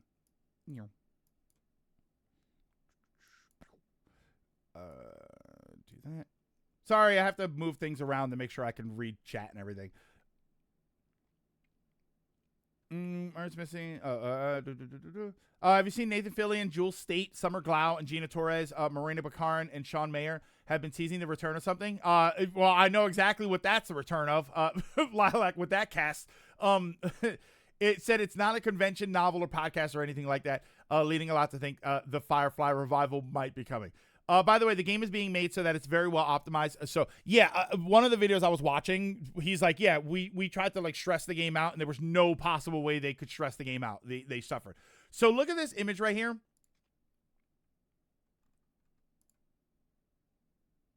Okay, yeah. No, I don't want to click your cookies. Open image in new tab. There we go. If there's anything that stands out when you watch the videos for this game, it is this. The draw distance is remarkable. There were moments where you're high up, I was looking for one of the images where he's climbing along the side of a cliff, and you could see down, and you could see like the scope of the land. It is crystal clear. There's no fog. It doesn't haze up a bit. Like it looks like if you were actually there, what would you see? I've never been so sold on a game based on the draw distance, and that's why I really need to see the PS5 running. I need to see the PS5 version of the game running, because if it looks like this is an easy sell for me. Just from draw distance, and I don't think I've ever bought a game based on that. Yeah, some people did say they ran into bugs, but it was very few people, and one of them was caused by the hardware. I saw, yeah, they said something about it was a driver issue, Draketh. It was a driver issue, and it caused one of them to mess up, but then they reset and it worked fine. Like it was like a random thing. It was a problem that they already knew existed. And then like minor pop-in, they were talking about with certain things. Some people, yeah. Do we know if it's targeting 60 on PS5? I believe it is. I believe it would be. I really hope that it is, because I don't want this. I don't think I'd have the same experience if this was 30. With the level of realism, I don't think 30 frames is, for me, I don't think I would have as much fun. I don't think I would be as engaged in the world around me if it was 30. Also been hearing NPC pop in. I didn't manage to see any in the many videos I saw. I haven't watched too many videos, but I think I watched like 3 or 4 of them. I loved what I saw in all those videos. I love the combat system. I think the combat system looks terrific. It looks fast and snappy, but at the same time, it doesn't look unrealistically so. It's definitely a grounded combat system, figuratively, not literally, because you can sort of jump and fly and glide around. And they do it was funny because the one video, actually 2 of the videos that I watched, they kept, and I'm going to be a little bit of a Nintendo snob here. I'm going to be a little bit of an obnoxious Nintendo fan here. They kept talking about these things, about how great they are. And they kept saying things like, it was amazing because you could see something in the distance because of the draw distance being so well. You can see it, and then you can just go and fly to it. And I'm like, all right, well, we know some of the first times we were amazed by that, right? Skyrim and all of that stuff, and then more recently was the Zelda games. And then they would say the Zelda games. They would immediately say like, "Oh my God, you can see it and you can fly to it. You know, it's very Breath of the Wild and Tears of the Kingdom." And I'm sitting there like, "All right, so we all." It just kind of was funny to me that Nintendo kind of does it again, where these concepts have already existed. The idea of a large draw distance with a giant world that it all exists at the same time, so you can just fly to it. And then, you know, even before that, you kind of had World of Warcraft and other MMOs. That was always a thing. And now now it's Nintendo's turn to be the example for everybody, which is not new. You know, every time a character steps over a grassy hill and the land unfolds in front of them, we all say Breath of the Wild, right? Even if we know that that's not, they didn't create that. it's just kind of the one that gets the credit now. So it was kind of interesting to see them constantly bringing up Breath of the Wild.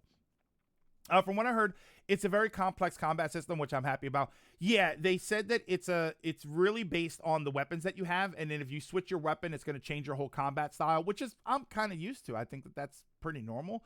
I just have a feeling that there's going to be a lot of stuff that you can do. I'm actually really interested in, like, is this going to be like a sandbox for your move set?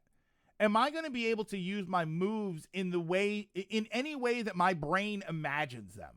You know, the Breath of the Wild thing where in the Zelda cartoon, he throws the bomb, jumps on it with the shield and flies away. Of course, people wanted to do that. And then it turned out you could do that. So I saw the scene with the tree where you use your magic lasso and you pull the tree down and then you go flying with it. And that actually works. And it launches you up and then you can glide. So I'm curious to know how much of this is gonna behave like a sandbox where I can just do whatever I want with my moves. Because that'll be really interesting. But I think it's gonna play into what people don't like about this game. Yeah, it's very geared towards imagination and combat. There will most likely be a moveset, probably a moveset for your weapons and stuff. But I wonder if I'll be able to incorporate any movement tech that I come up with into that moveset. The one thing that not put me off of the game, but makes me cautious is this is a giant world. And yeah, and Rona, you're kind of right there with it. This is a giant world that simply exists. There most likely won't be some sort of narrative to drive you through. You know, Tears of the Kingdom, Breath of the Wild, games like that, they are open world games, but there is a narrative. They give you clear dots on the map where you're supposed to go and where the game wants you to go. And if you want to finish the narrative, that's what you have to do. And you can explore as much as you want. There's going to be a narrative. There's going to be some sort of narrative, because the videos that I watched said that this was basically it's up to you to discover the narrative. It's up to you to go out into the world and engage with characters and people and just see for yourself where you go. So I'm wondering if there is going to be some sort of goal in mind, but you could probably just ignore it and just do whatever you want. I do worry about sandbox games. I do love exploration games, though. I do like exploring. So if they give me enough to do, I probably won't care for like the first 200 hours. And then I'm going to be like, I kind of want some direction in what I need to do here. A lot of cool stuff aside to the main plot, actually. Oh, it's not like the Souls games. Yeah, Breath of the Wild and Tears of the Kingdom I thought were fantastic. I very much enjoyed those games. I burned myself out on how much I was playing them, but I very much enjoyed the concept of, and I've said this about Mass Effect, I say this about those, and I'll say this about a lot of other games, some other games. I like that it's very clear what I have to do. I can just do it at my own time. So I'm curious to see if that plays into this game at all, since this game is going to have a sort of real-time passing type thing. And I don't know what that, like, what's the gameplay experience like? I thought they'd hide the lore and item descriptions like Souls. The other concern is that there's no difficulty slider. The world exists as the world exists. I'm sure they'll patch certain things. I'm sure certain things will end up being too difficult or not difficult enough, probably too difficult. But there is no difficulty slider in this game. If that thing is too strong over there, you just don't go over there. Or at least you go over there later. I am genuinely interested in what the reception of this game is going to be.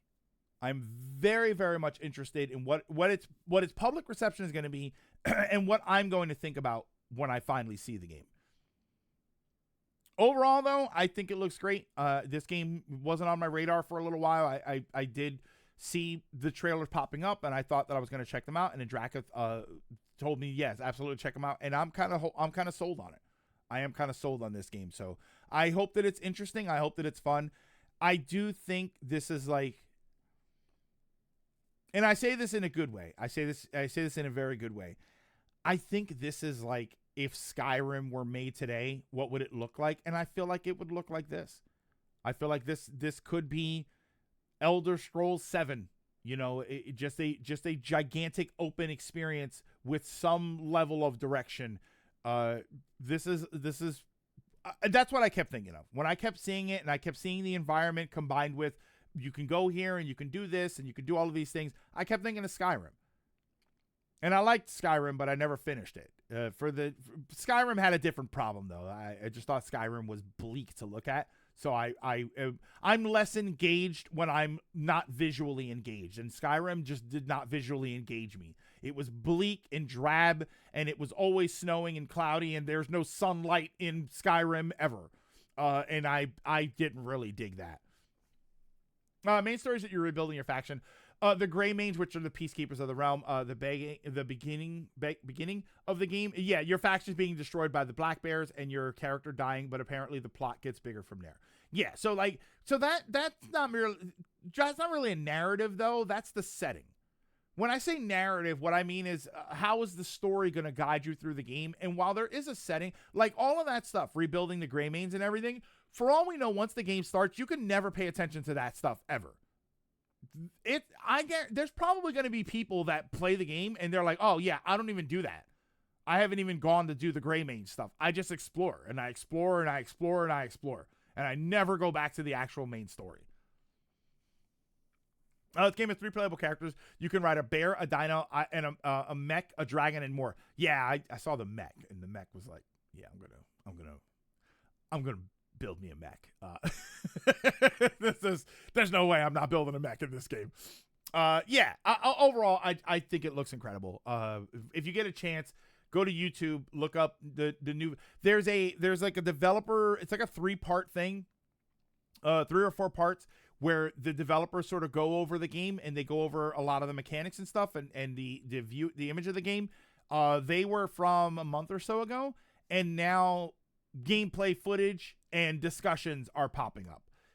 And so now people are talking about the game, and it really does seem to be what everybody wanted it to be. So, all right, Crimson Desert, I'm sold. I don't know what the release date is, so I don't get really excited about it, but I think I can just close this window. Yeah. I put a bucket in the shopkeeper's head and stole all of his stuff. I tried doing that once, but then I felt bad, so I just didn't steal anything. Oh, is it that soon? It is that soon. See, that's what I'm talking about. Trust me, it's not. We don't need a Mario Direct to tell me that the Mario movie's coming out because I forgot it. I forgot when all of this stuff is coming out. I have lost all sense of time. The only reason I know it's Friday is because we're probably going to play a game together if you guys want to play something together. It doesn't seem to be a ticking time bomb like Dragon's Dogma 2. Really? Another Mario Direct? It's on Monday, Marcos. It's on Monday. It's another Mario movie Direct. The story at the beginning is that, but it will get more complex as it develops. I don't know how, since they aren't focusing on it, but it has to do with Tears of the Kingdom Sky Islands called the Abyss. Yeah, I wonder, Drac, if they're gonna like, you know, it'd be cool. Wait, so the Sky Islands are called the Abyss. I wonder if there'll be an underground area called the Heavens.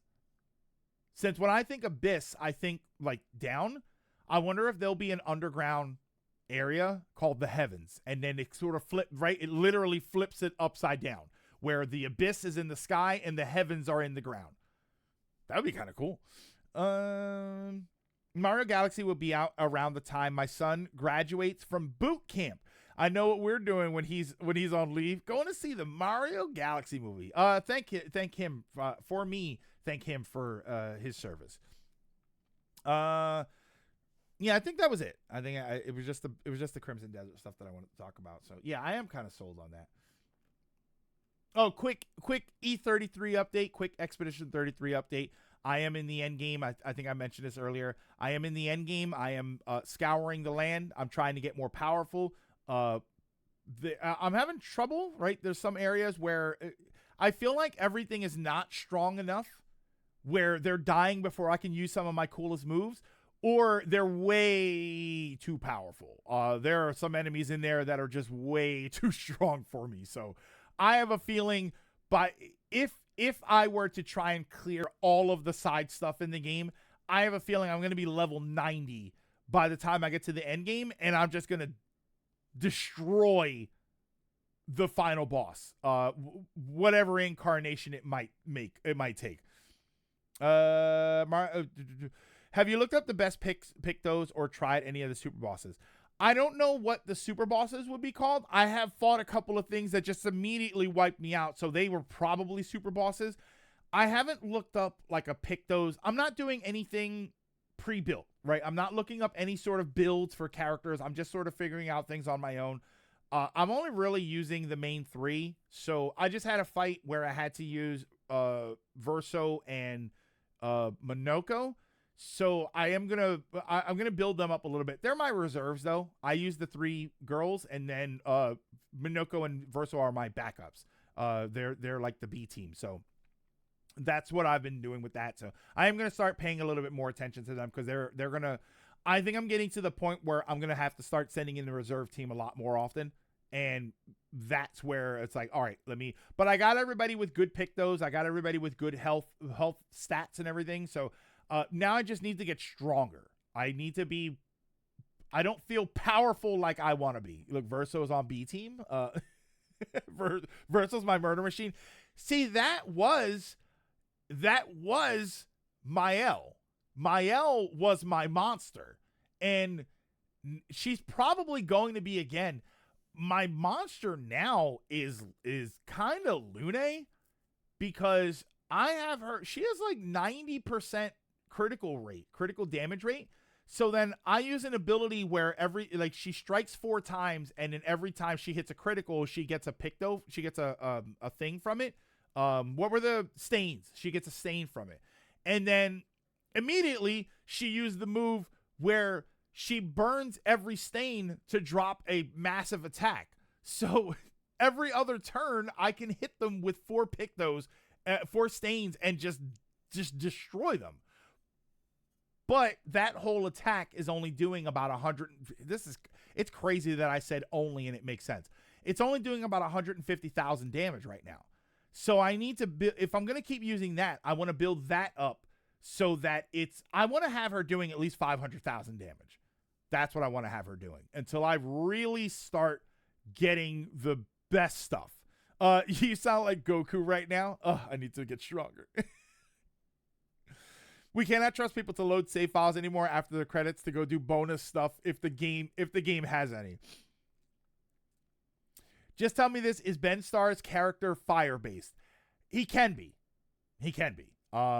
You can set them up differently. He's set up for me right now for with a fire weapon. Do I have any of the powerful pictos? What do you mean by powerful pictos? Because I have all the ones that are like, everybody's got the thing where the painted power. I have the stuff that's like, when you use your base attack, you get powerful. Powerful is a stat, by the way. Powerful is attack bonus. I do have some of those pictos. Yeah, it's called powerful. What is it? I have to look. I don't know if I have it. Boy, are a lot of his characters fire based. For Ben Starr. Also funny because I made my Verso the ultimate support boy.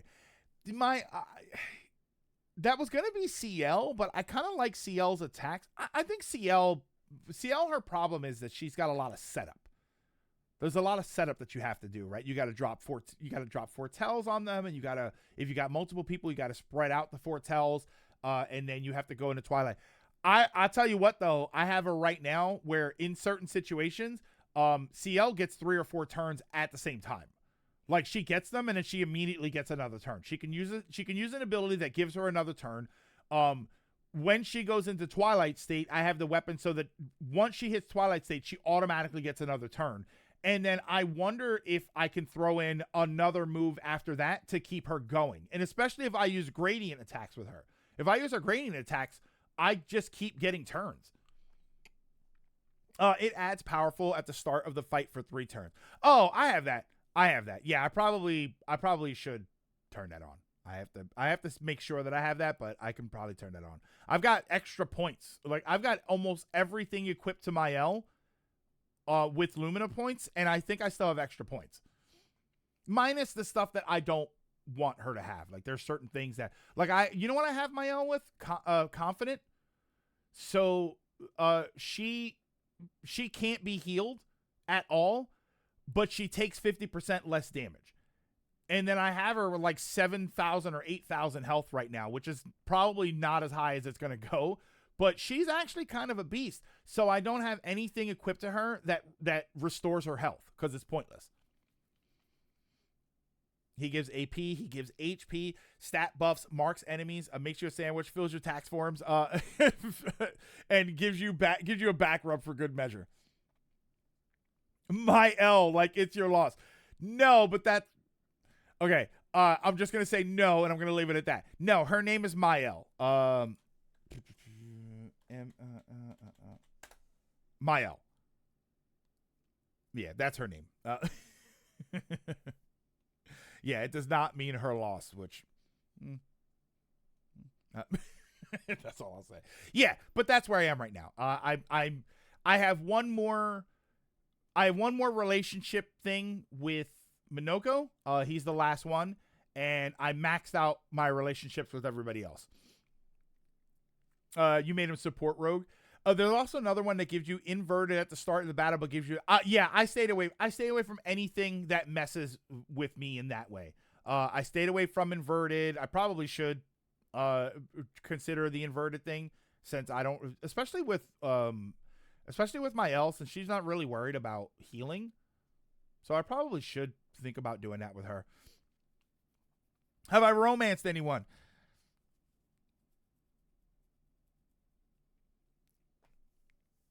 They don't really give you a choice. I wanted to. They didn't really give you a choice. I don't know if I want to spoil that. It's not like Baldur's Gate where there's a bunch of choices that you can make. You really just kind of. Do you want to spend time with them? Yes, and then they have an interaction. Whether it is a like an intimate reaction or interaction, or it's the same as if you talk to Minoko or what the hell's his name? Eskie. It's the same thing. Like, do you want to spend time with Minoko? Yes. And then, but instead of any sort of romantic relationship interaction, it's a friendship interaction. So they kind of do it that way. So you're kind of going to have your romantic encounters with the same characters every time, regardless of if you had them with the other characters. Because I did have a romantic encounter with one character, and then when I had it, when I was building my relationship with another one, we ended up also having one. And it's also not like Baldur's Gate in the sense that you see anything. It's just, yeah, there's not really a relationship in that way where I can pick which one I want to have a romantic relationship with. It's just a version of a closer bond with them. I use the inverted one. It's so good once you start combining it with other things. But Minoko also made me realize how much I actually like blue mages. I think there should be a finder for the enemies. Oh, yeah, that's another thing. I haven't really had Minoko on my team, so he doesn't have a lot of skills. So I am going to have to put him on my team so that I can start getting more skills for him. I accidentally committed a lesbian with a nun in Dragon Age Origins. Is there a bald gay? What? Is there a bald gay in Baldur's Gate? Hold on, what happened there? They do. You can romance either CL or Lune. I was going for CL, but then I learned what it was and got let down. See, I had the reactions with both of them. I had the moment with CL, and then I had the moment with Lune later. And I think I made a comment about how CL saw us, but it was okay. Like, she saw us returning, and it was okay. Like they just kind of brushed right past it. And I had no choice. I had a choice in the sense that I could have said, I don't want to have that relationship with you. But if you do, there's no consequence to it. And I also don't know if I turn it down, will I get in trouble for it? Like, will I miss out on something, or will it hurt the relationship? You see stuff in Baldur's Gate 3, boots up game. With a mod, you can see more things in Baldur's Gate 3. But you can actually I think you can just see parts, and you get the idea of what's happening in Baldur's Gate 3 without mods. You got to collect their feet. A little freaky.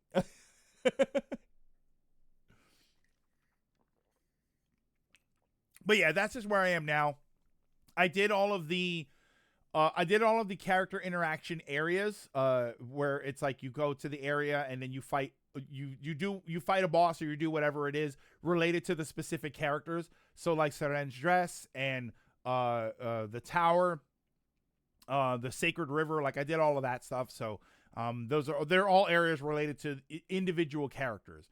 So I think I finished those. So now it's a matter of some of the really strong places. Like there's spots where they're really powerful, and I'm kind of excited to get into that. All right, but that's gonna do it for that discussion anyway, because I don't want to get too far into talking about Expedition 33. When I'm done, I had an idea of what I want to do for Expedition 33's discussion. There is going to be a day where we're going to have a discussion about it. It's going to be a spoilery discussion. What I was thinking about doing was, and I don't know if I had said this before to you, but this is what I'm thinking about doing. I'm going to go over my Blue Sky post that I keep updating as I'm playing through the game, and I'm going to go over every post I made, and I'm going to talk about where that was in the game and what I was thinking about at the time. So basically, I'm going to revisit that whole post, and I'm going to say, like, when I posted a funny picture of something, this is what I was talking about. And that's what I'll do. So I basically will recap my journey through the game by going over my my media post, I should say, about Expedition 33. So that's what I'll do. That's going to be a big spoilery discussion, obviously. And I may actually just set one stream aside for that, or I'll do like a 3 or 4 hour stream, and that's all it's going to be about. It's just going to be about talking about E33 and my experience with it through the game. For right now, though, I want to see what we want to do. So obviously the original plan, I feel like people dipped out when they heard me talking about it. The original plan was to play more Minish Cap, but Fridays have kind of turned into the sort of a pseudo community day. So I wanted to see if you guys wanted to play Mario Kart. Probably not Smash. I think we did Smash before. Do you want to play Mario Kart, or I think Mario Kart might be the best way to do that. Speaking of accidental Sesbian Lex, I like that. I remember, I also like it the other way. I remember I actually on accident managed to pique Lae'zel's interest. I was a half-elf paladin lady, and though, why not try to have a gay romance in an RPG like this? And if I'm being honest, it actually made some story bits better. I'll do Rivals. Oh, and Atomic just got a Switch 2 and has Mario Kart. So yeah, so maybe we'll do that. Rivals isn't a bad idea, but my PS5 is over there, and and I don't want to get my PS5 right now. So maybe that's what we'll do. Maybe we'll do a little bit of Mario Kart and just see. It'll probably, like I said, we've been streaming for 2 hours, so it'll probably just be a bit of a shorter stream today, and then we'll do a little bit of that. If I did Rivals, is there anybody here that would want to jump in and play Rivals instead? Maybe we can do that. Maybe we can do both. Maybe we do an hour of each. All right, so now I can switch this stuff around. We need to have a Jackbox Friday at some point. Yeah, I think I mean, my only problem with Jackbox is that's the kind of game that. Oh wait, let me make sure I save. Was that? Yeah, it's just okay. I'm saved. My only problem with Jackbox is that I think it's something that definitely works better when you're on mics and stuff, and I don't usually do mics when we're playing here.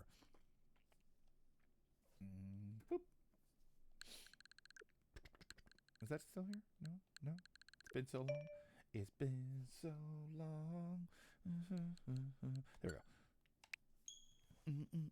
Like Jackbox. You guys remember? I don't know if it exists anymore in some capacity. You guys remember Gardic Phone? Was the Gardic Phone the one where you drew little pictures on your phone? It was basically Pictionary. Or use your words. I think works better without voice. Yeah, use your words might be better. Yeah, that was Gardic Phone, right? I used to love that game.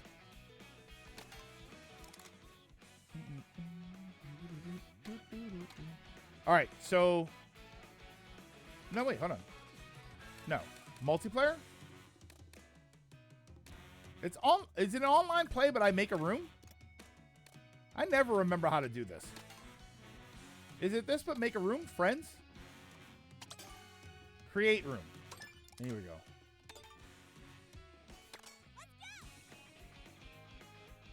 We'll just use the basic stuff for now. All right, so where's the room info? There we go.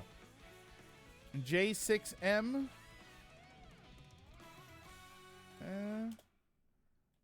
World Heroes 2. My humor is very hit or miss, so I'll be happy to listen while I play Sonic Robo Blast 2 again. All right, so that's the room info. I'll let you guys pop in if you want to pop in. I have a feeling we won't have too many. Oh, let me switch to this. Mario Kart World. Okay. Yeah, I think it'll be kind of light today.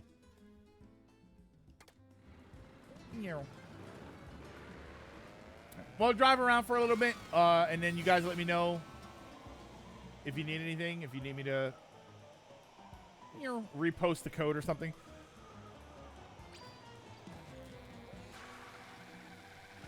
I'm just driving around so I remember how to play the game. Oh, wait.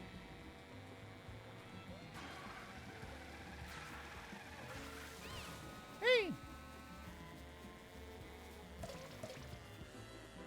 Nah, there's a coin up there. I don't care. Though with BG3, it's also funny because, Lae'zel is super pragmatic fighter type. And I tried to be the usual super righteous paladin. Let's just say it made some parts of the relationship difficult. I didn't even have Lae'zel in my playthrough. I should probably do another Baldur's Gate run. I didn't have Lae'zel because she went off at some point and then I never found her again. And I didn't have Gale because I didn't pull him out of the portal. I didn't know I was supposed to do that. All right. So we'll start a game. Let's go versus.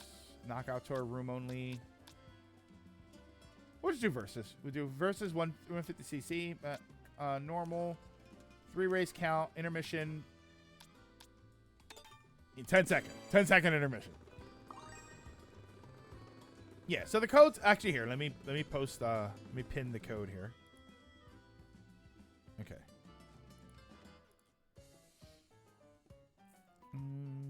There. Oh, anyway.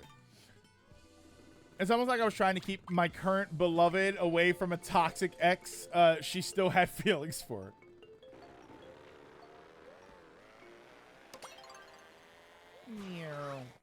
And the room code is posted up, so if you want to jump in, you're more than welcome to. We'll do a few of these. I have a feeling we're not going to have a lot of people here. How do I join a room again? Go to online, and then there should be an option for other people's rooms.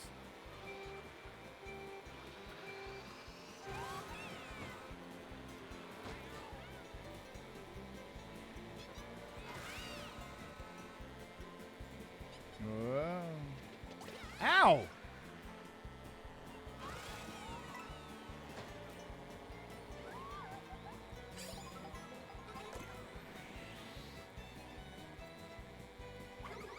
Haha!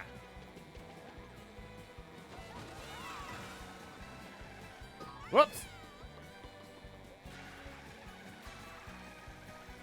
And then later on, we became the strongest power couple in the Sword Coast. Is that when you? Because I've seen that. I've seen that scene where they kind of like profess their love to each other, and it's the. I kind of cried the first time I saw it, and I'm like, I don't even play as this character, but holy crap, what an emotional moment that was.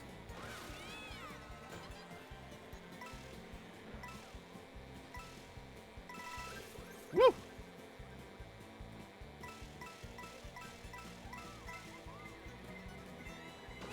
All right, I really should be burning some of these.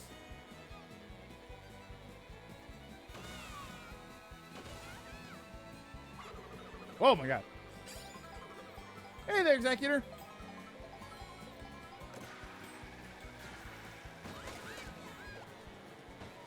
Oh, she bumped me off the... Ah, you little...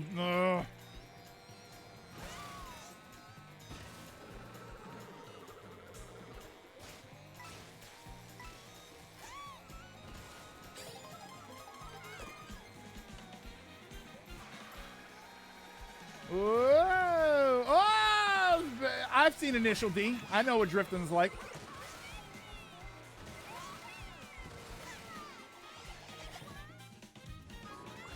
You like that? You like that sick tech where I jump off the side rather than take a blue shell because I'm petty?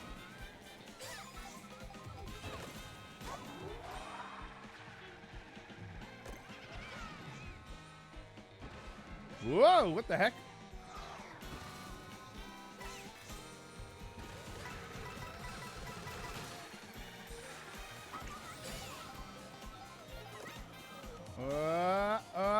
Don't hit those.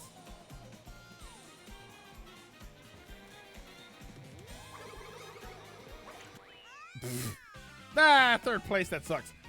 Karlach's best girl be in BG3. It's not even close. Yeah, that's sort of my issue. Is when if and when I play Baldur's Gate 3 again, I know I shouldn't romance Karlach again because it's the same thing, but I probably will.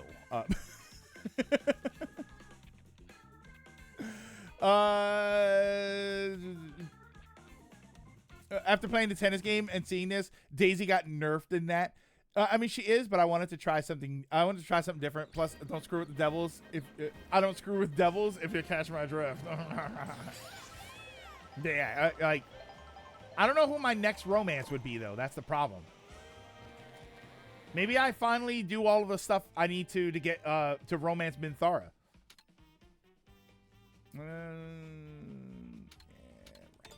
Random for me.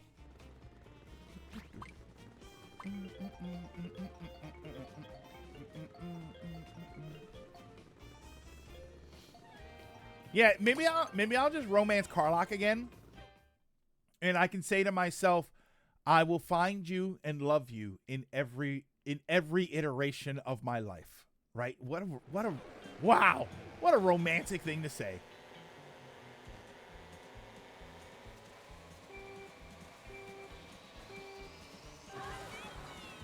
Move it. Oh, no. Oh, wait.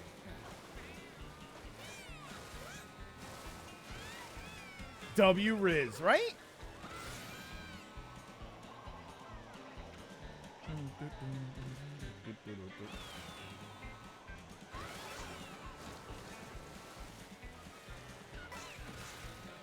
Out of my way, jerkwads. I'm Daisy. Whoa.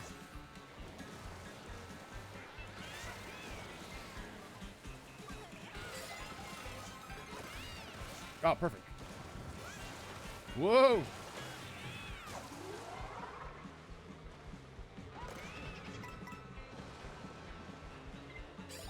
I shouldn't have done that.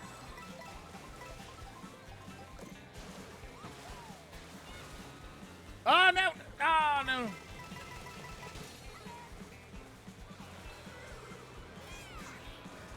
Yeah, Executor. Oh, we definitely talked about that.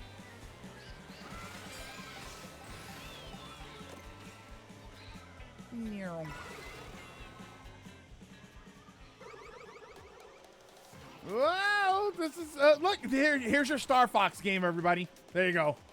You want your Star Fox racing game? This is it.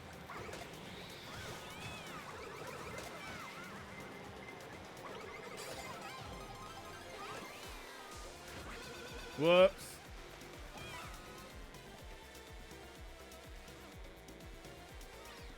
Oh, come on. No way.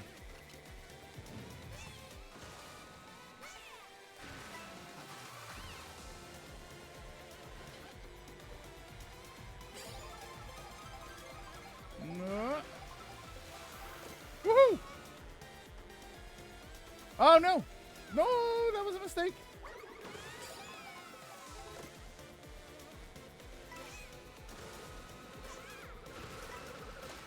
Oh. Oh, damn it. Yeah, the movie comes out like tomorrow. You play Mario Kart? I wish I could play, but I'm employed. Oh, it's, Atomic, just throw it in my face, why don't you? Huh? Throw it in my face. You with your arrogance and your steady paycheck. I have a question. Would you guys be more inclined to join in Community Day if it was Sonic Racing Cross Worlds instead of Mario Kart? That's interesting. That's an interesting idea.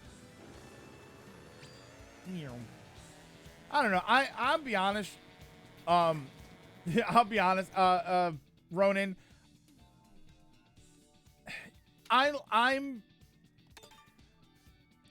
There's always a part of me, right, that is like imposter syndrome, right?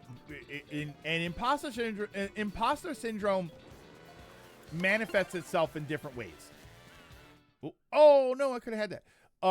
It manifests itself in different ways, and one of the ways that it sometimes manifests itself, and I think this was very early when I was streaming, when I started streaming and doing community days, is of course nobody's gonna join. Why would they want to join me in my stream, right? Like everybody's got stuff to do. Nobody's gonna make time for that. I've come to realize, first of all, that that's not really the case. When we have community days, people who can join do join.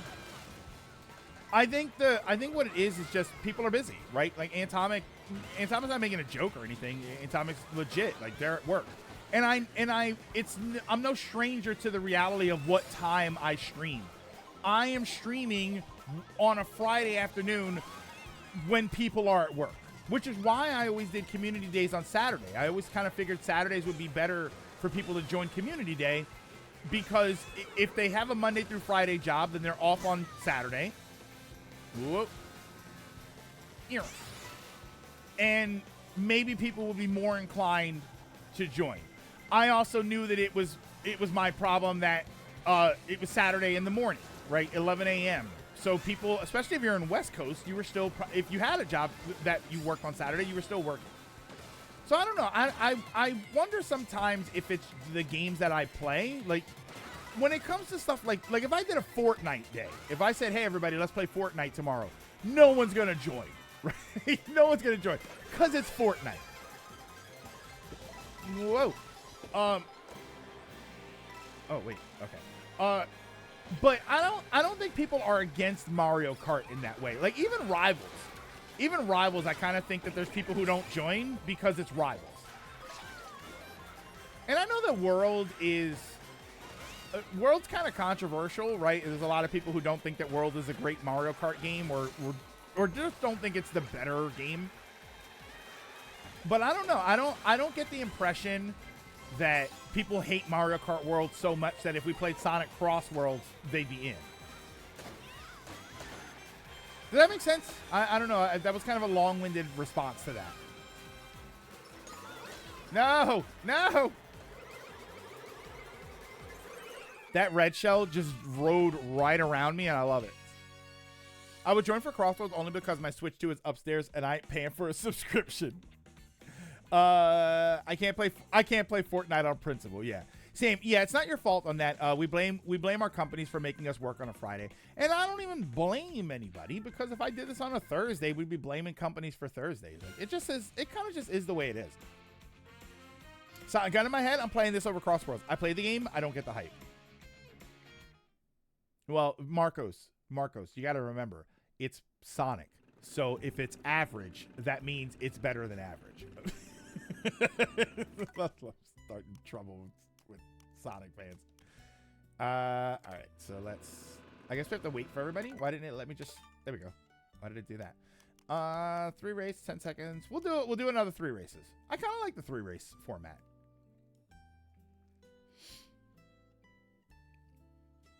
Would you be willing to write a letter to my boss to allow me to game at work? Just give me the letterhead and I'll take care of the rest. For work related, I love using the asterisk to censoring work related terms because I find it funny. Doesn't even match the greatness of Racing Transform. Sonic is always first to the L. Do that. Yeah, it's true. As both the Winx Club fan and a Sonic fan, I keep my standards low.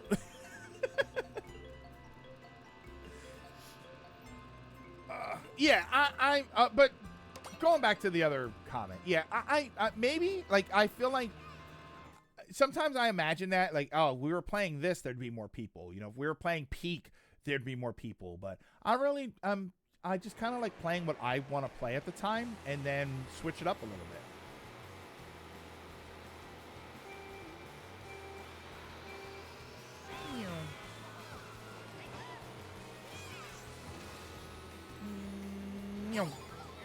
Whoa. Whoa.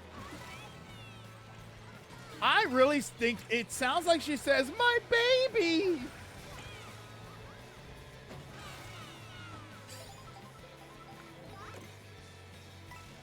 Yeah, it's your stream. You're driving the bus. And I fully think that way for Monday through Friday streams. Or like the normal gameplay streams. I fully think that, like, I'm going to play what I want to play, and I'm not going to play things because I think it's going to get higher engagement or anything. But for Community Day, I want as many people to play the Community Day games as possible. So I'll play the games that people want to play. I will still play games that I like. But yeah, I'll do Mario Kart over Rivals. Because I know more people are going to want to play Mario Kart. More people are going to want to play Rivals than Mario Kart than Rivals. But it doesn't mean I don't do Rivals days. Ah.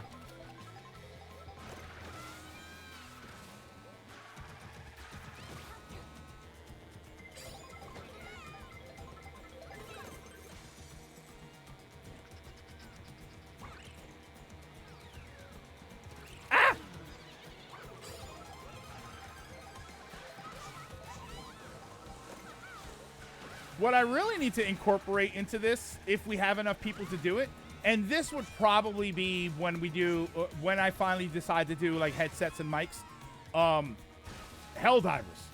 I would love to do Helldivers here. Oh, damn it. Stupid lightning. Well, I know what I'm turning off next round.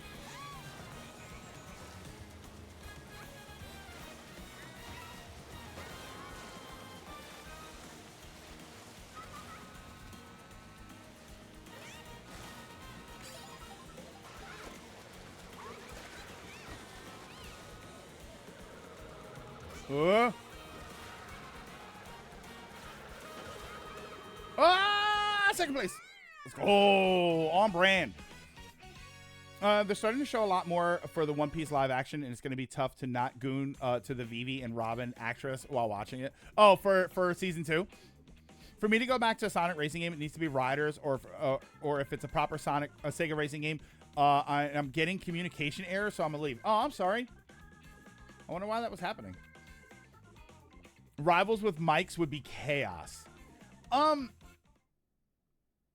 You know what's funny, Executor? I've played Rivals with mics with people who are not competitive players, right? I've been on John's streams.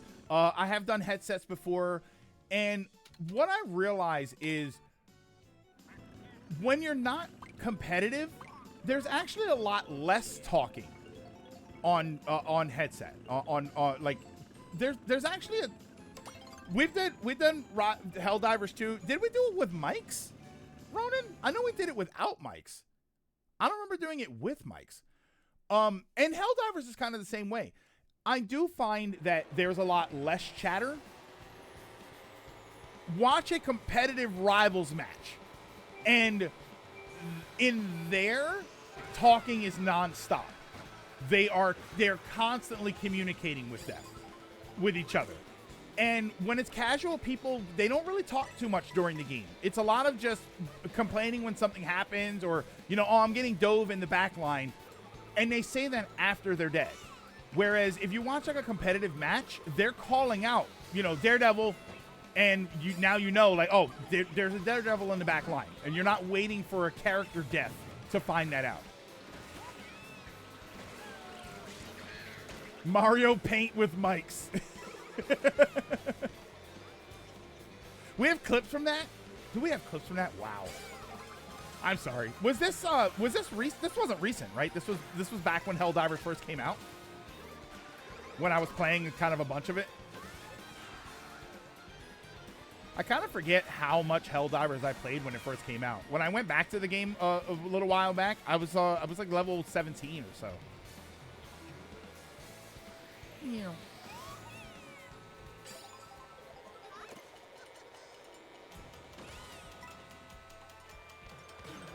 Oh God!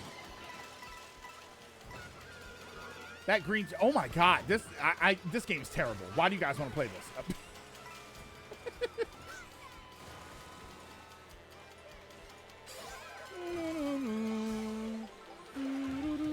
Now I got the Helldivers music in my head. Oh damn. I have to look. Somebody, Blaze was talking about playing Helldivers either last night or tonight, so I may end up doing that. Whoa. Playing Battlefield 6 right now. Oh, I knew there was something else to ask, something else to talk about. So what's this about the marathon devs asking reviewers to not say anything about the game yet? Oh. You see that? Whoop.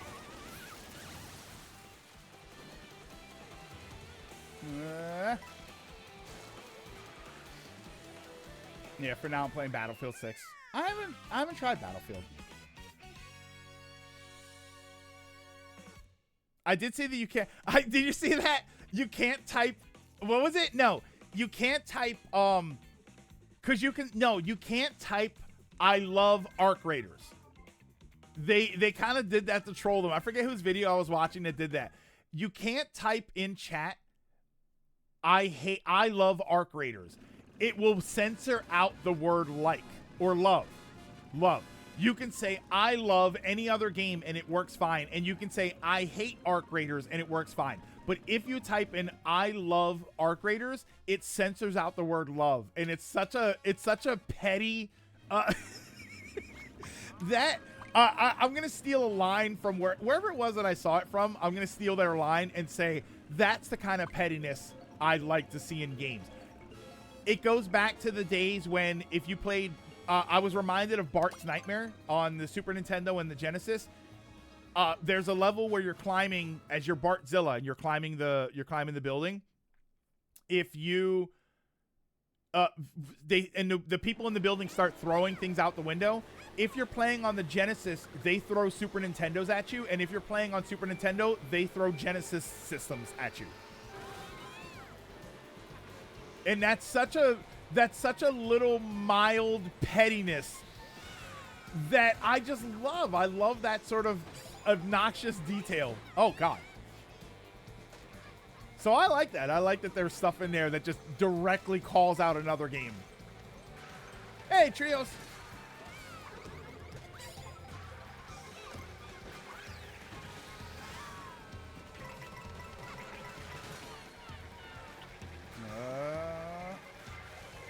Oh! Ah! No, hit it! Damn it. I hate that game, but I was also bad at it. For the longest time, I couldn't get enough for if you're talking about Bart's Nightmare. For the longest time, I couldn't get enough pages to get a passing grade on my report. Eventually, I did get better at some of the stuff. Whoa. Just looking for a bit mentally fried by work. I hope you're all right, Trios. If you need to talk or vent out or anything, just let me know. Oh, oh, oh.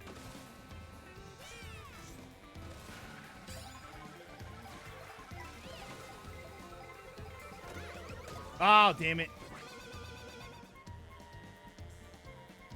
I kind of banked on back to the shot. You were out, Flash? You were out for a while?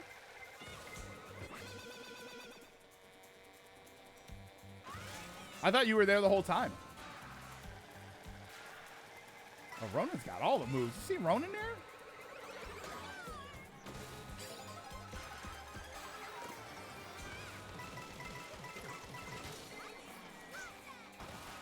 Whoa. Oh, no. Oh, my God. That's an obstacle you can actually do damage to?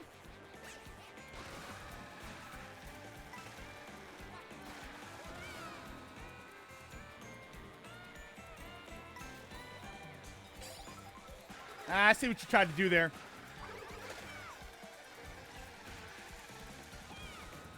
Oh, stay off of it.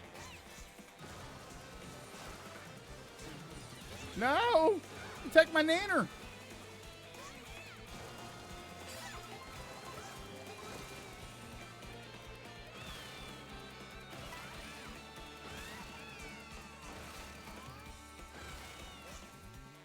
Oh.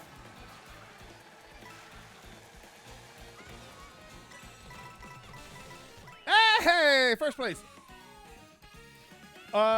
Oh, just one kid realizing he's being left behind by his classmates since they are maturing faster than him. He's starting to lash out. Oh, okay. Oh, that's kind of sad. That's why I couldn't be a teacher, Trios. That's why I respect you for all of that you do. I couldn't do it because I think it would just hurt me too much to watch kids sort of struggling. How'd I do that? Hey, did I get first? Sweet. I never get first in these. Getting flashbacks to trying to get Kamek to show up on this stage. Yeah, I never get first in those. All right, give me a second. Let me run to the restroom, and then when I come back, we'll jump in another game. And like I said, the code is posted up on. It's pinned to the top there. So if you're interested in getting in, just use the code and hop on in. But give me a minute, and I will be right back. I'll leave it on the screen here. I kind of wish I could watch somebody else, but I'll leave it on the screen here.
Put a good amount of my Switch game cards on my Switch 1, so if something does happen at the apartment, I'll have my digital stuff at least.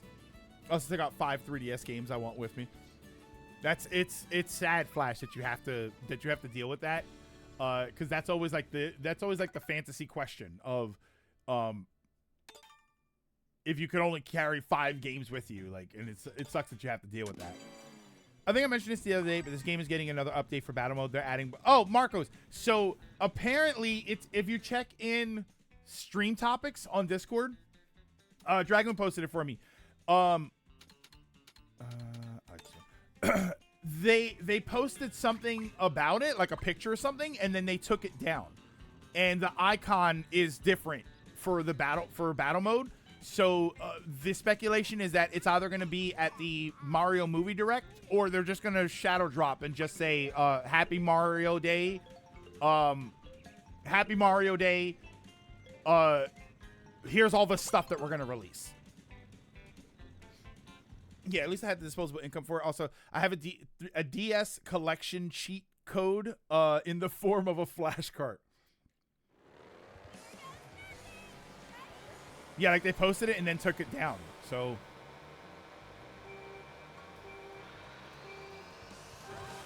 we'll see. They'll probably add some stuff. I'm not a big battle mode person. Like, I don't play a lot of battle mode stuff. So, oh god.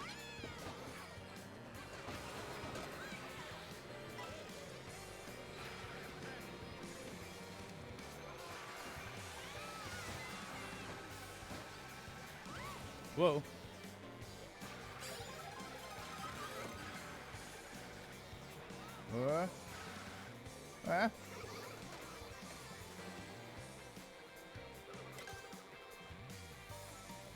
Happy Mario Day. Here's this mode we took out. No Shine Thief. Unless they're gonna add more. Maybe it was a red herring. Maybe they're gonna add Shine Thief and not Bomb Blast, whatever it was called. They're like, oh, what made you think we were going to add Bomb Blast, huh? Maybe you shouldn't trust everything you see online.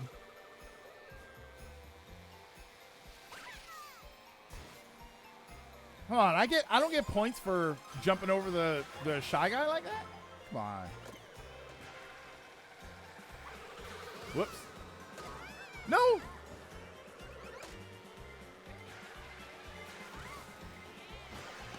Whoa!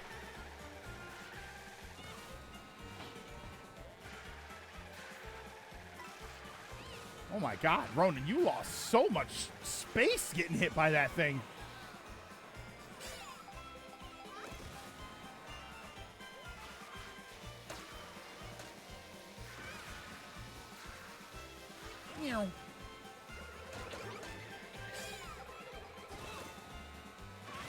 Oh!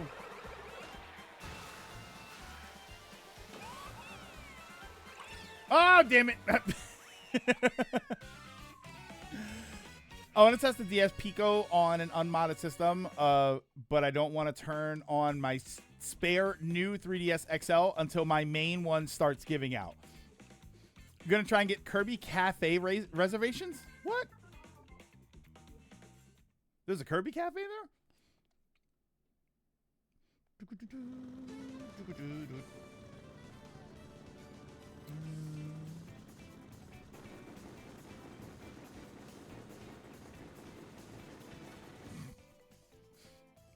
You know, something just occurred to me right there. Should that be yellow snow on the ground? Actually, Silver, there's a question for Community Days. When Marvel? Which one? Rivals? We do Rivals. Yeah, we were just talking about it. Yeah, look, isn't that yellow snow? That's not a good idea. I don't want to follow that snow.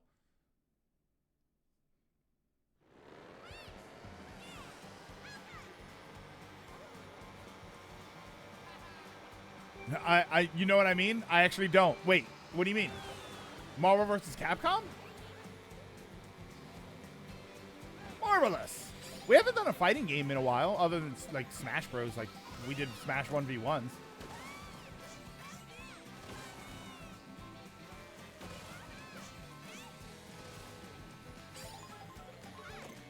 I haven't bought those yet. If I'm being honest with you, I haven't bought the Marvel collections, which is kind of insane because I think they're great, but I have yet to buy them.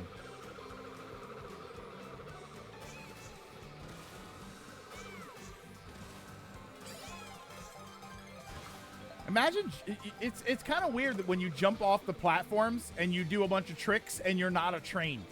I feel like you should always be a train when you're doing that.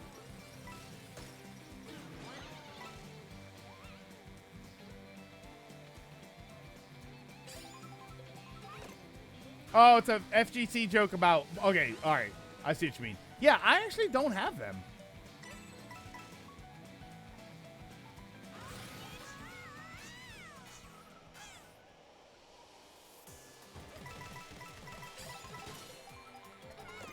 Oh, I only got the one. Ow. X-Men Children of the Atom.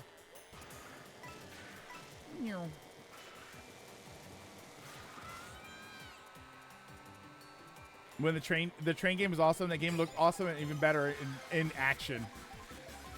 Yeah, I keep seeing it. I keep seeing the demo on my list there, and I'm like, I really should probably start getting better at this game. I'm still waiting for a price.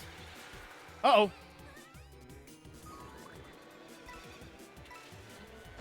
Yeah. Damn, I was doing so well.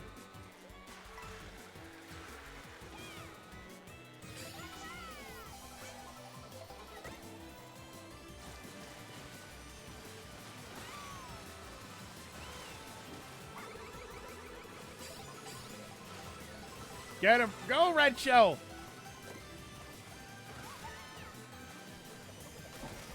Oh, my God.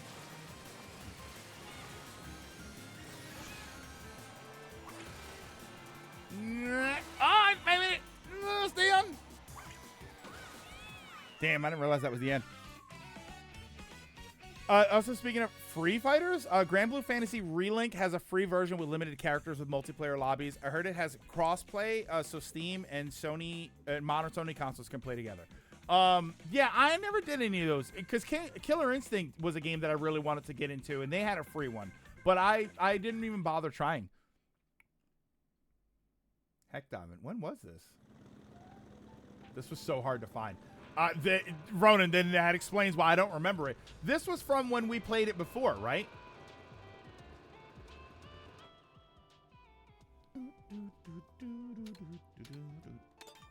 Yeah, that's like when it was out the first time, I think.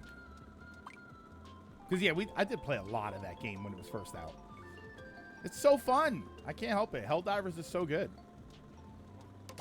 What about 2XKO? 2XKO, which one was that one? I know the name. They all kind of blend together in my head, and I don't remember them. Oh, there's another one where Trio tried to blow us when he threw the 500 kg bomb. Was that the 500 kg bomb, or was that the like the shelling where it was just constant explosions?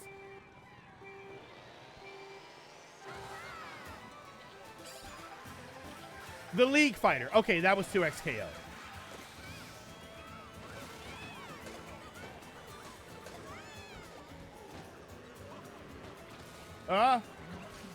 Whoa. Back from doing my taxes. How much, you getting a good refund? Don't say how much, but you getting a good refund there? Whoa, what the heck?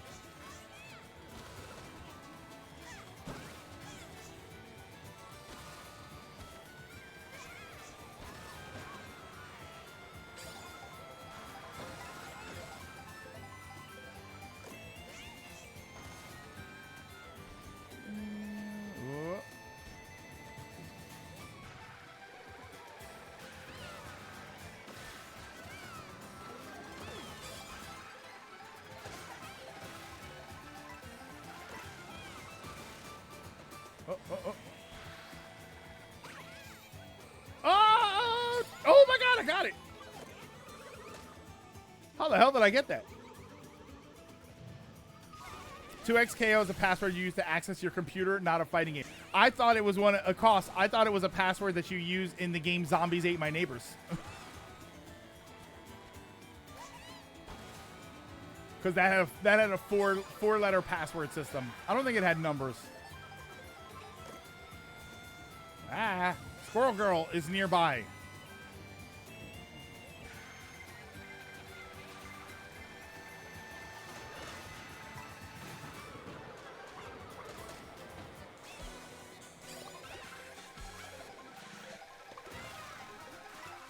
Oh, how? What the hell happened there? What just happened there? Why did I blow up?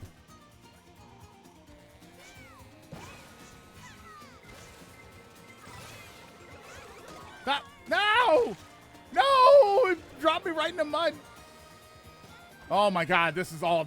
I was in first for so long. This is all going terribly.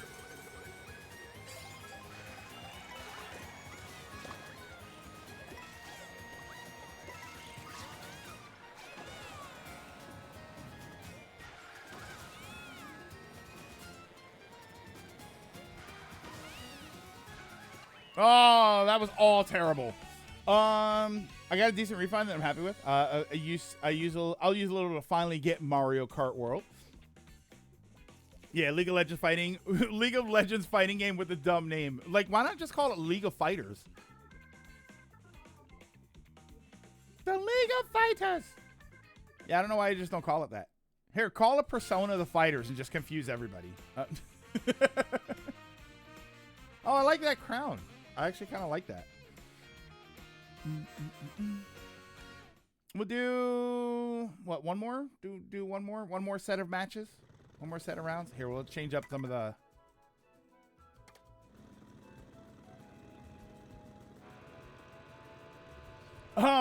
Actually, 2XKO is a perfect name because you and the opponent play as two characters on a team and have to you have to knock out, otherwise known as a KO. Oh, 2 times KO. Oh, team knockout tour? Hold on. Do I have to quit?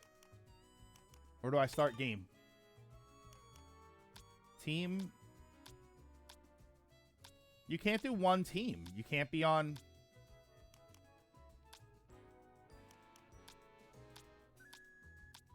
Oh, wait, hold on. 4 teams? Are we all on one team and then... as someone that don't really play Life Sims, is that Ditto Animal Crossing good? Okay, yeah, that's a good question, Jerf. How is Pokopia? I know it got good reviews. Yeah, we'll see. We'll do 4 teams. We'll see what happens. Oh, okay, and then you can move them to... Here, we'll all be on the same team. Right? Is that right? Oh, okay. Hold on. I have to start from here. There we go. Yeah, I'm curious to know how the Pokopia game is. I mean, people are kind of loving it, right? I'm loving it. There's so much to explore and find, and the story is very much the same as Dragon Quest Builders 2. I mean, I don't know, man. Do I want to?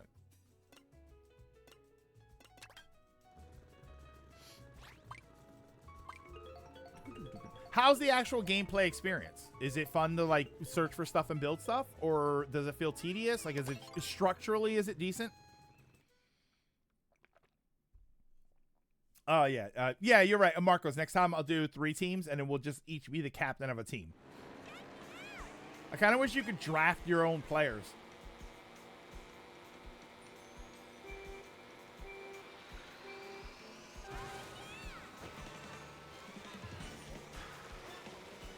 It's funny because we're kind of competing against each other, but we are on the same team, so.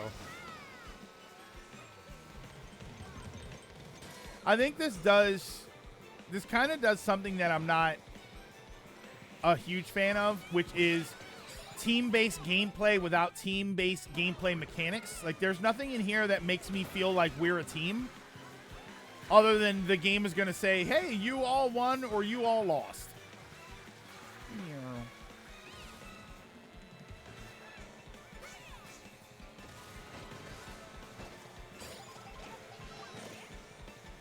Wow.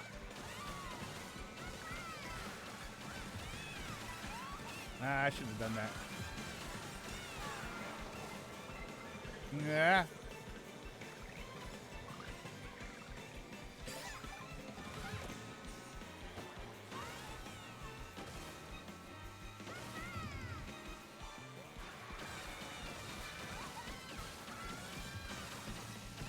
Woo!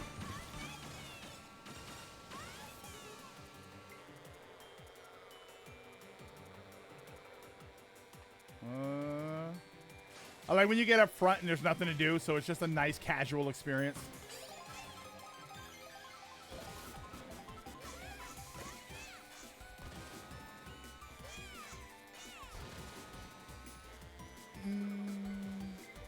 I see your comment. I'm gonna read that in a second. Ah. That would have been helpful to have a second ago.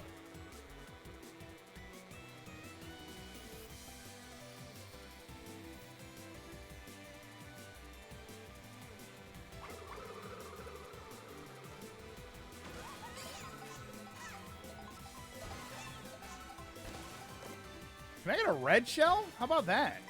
How about a red shell so I can attack my teammate up there?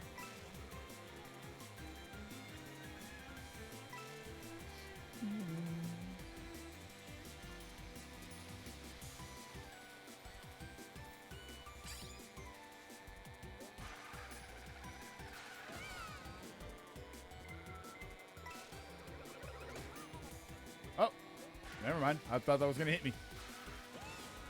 Why does this level feel so huge?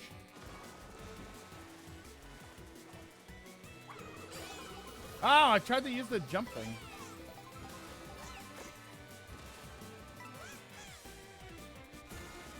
Here, I'll be a good teammate and not attack Marcos up there.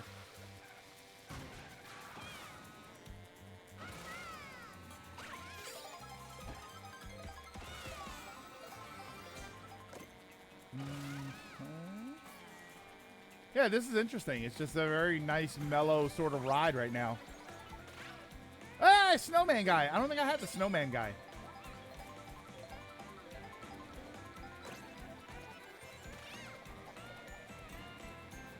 I wonder if it let me, because I thought I had transformations turned off. I wonder if it let me transform because it's a transformation I didn't have yet.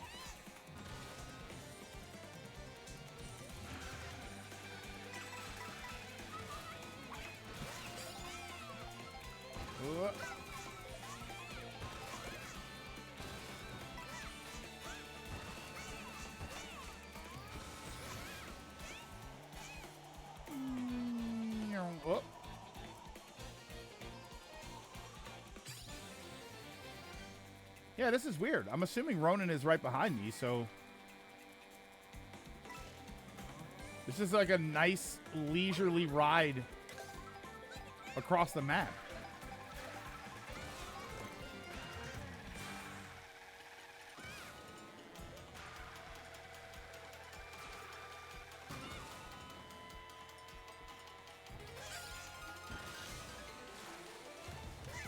So when's the race? This is the race. Yeah, it's interesting that how it's just like, it feels very like a mellow experience, which always kind of happens with the Knockout Tour. I actually really like Knockout Tour, but this doesn't end up kind of happening because as people start to get eliminated, there are just less threats out there.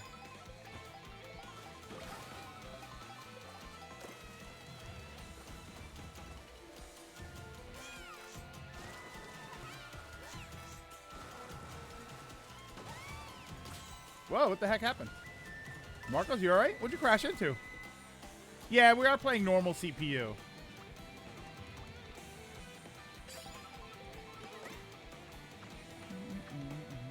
Would you stop the type?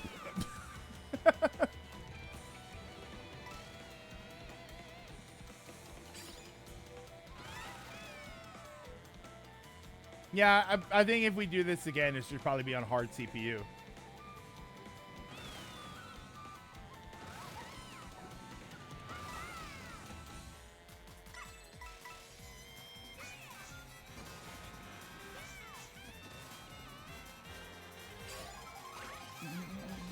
He got pulled over for reckless driving. Any idea why I stopped you?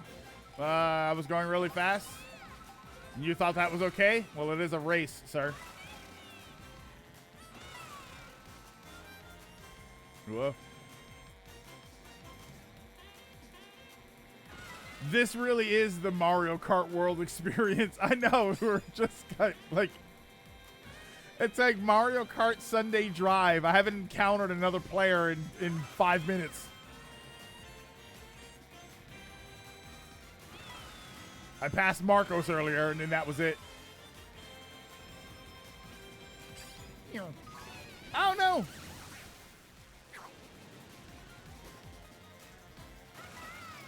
Yeah. I got hit with something. I get hit with blue shells just to feel alive.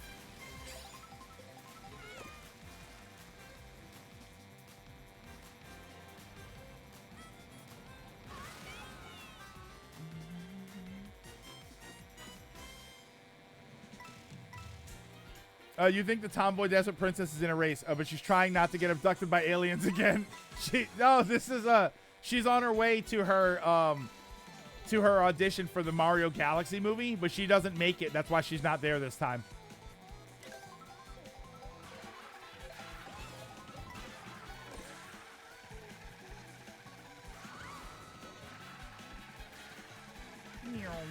Meow.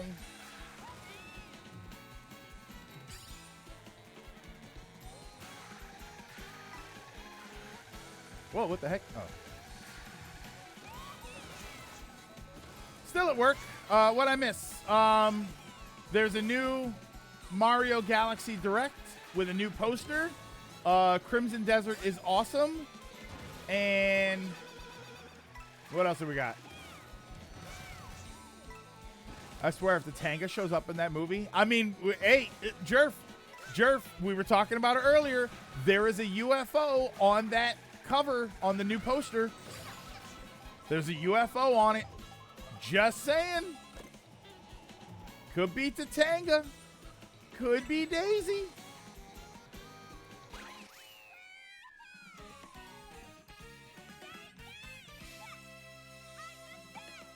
I'm the best. Yay, our team won. Oh my god, our whole team won. Wasn't even a chance to split that up. That was insane. Yeah, those run really long. I forgot how long the knockout tours last. Look at it. Okay, should we do this again and just should we do this again and then do it on hard mode? Oh, it's I was watching Reverend Jesse Jackson's funeral. Nothing like a war report. Remind me, I'm watching CNN. Wait, does Reverend Jesse Jackson pass away? I didn't even know about that. It's very fun to build. Even the mouse mode is really good to use. It doesn't feel and it does feel like a more refined Builders 2, with the Pokemon system feeling a little like Viva Pinata.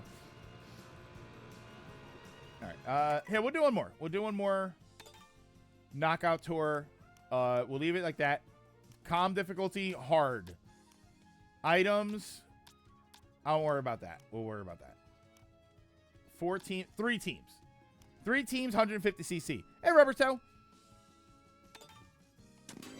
All right, so this will be the last Mario Kart, and then that'll probably be it. Like I said, it'll probably be a short stream today. The chicken nugget cartoon almost made me like BuzzFeed again, but BuzzFeed themselves had to F that sideways. Is BuzzFeed still a thing? Is BuzzFeed more than quizzes? Remember when that was all BuzzFeed was? No items, Fox only, Final Destination. If I had to guess, Peach will be transported to Dreamland in SMB 2 throughout the movie. Flip. So it's not just me wondering if we're going to Subcon in this movie, right? I have been accused of hopium for Subcon, and I don't know. The evidence is there.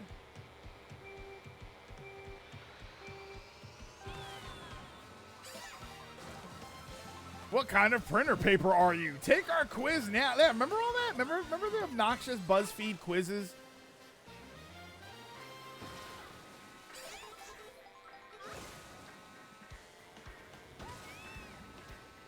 Copium evidence is absolute.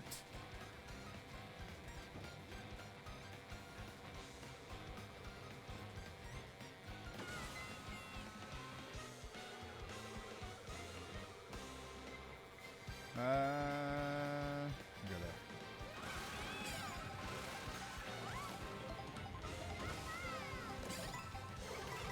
Ah, damn it.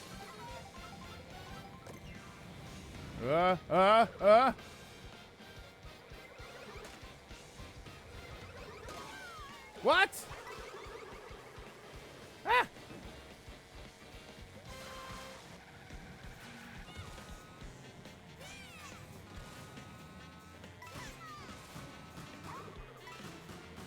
Boy, it's much more interesting when the computer's difficult.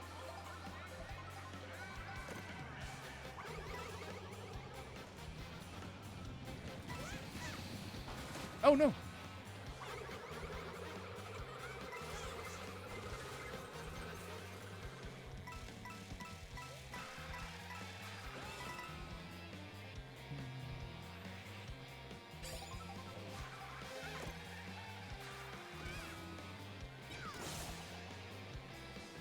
What the hell was that?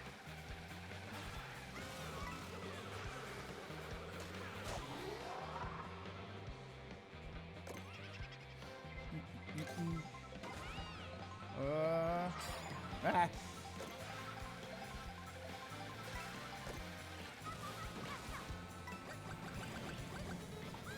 Whoa, fried nanners. I hit every one of those.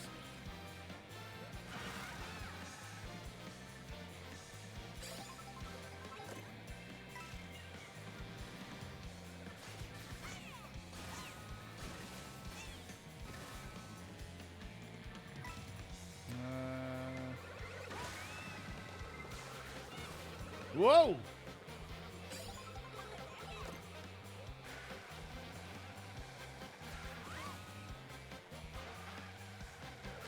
Ow! I hate when the shells just out of nowhere just strike me down. Oh wait, I think that person was on my team. I don't know. Oh yeah, we're red team, right?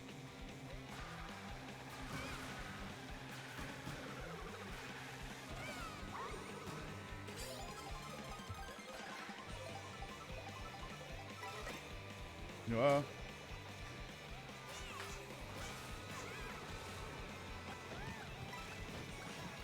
No!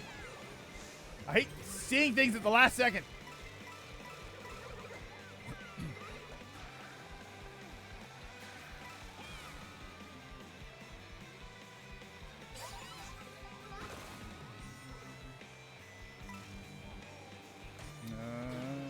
Come on.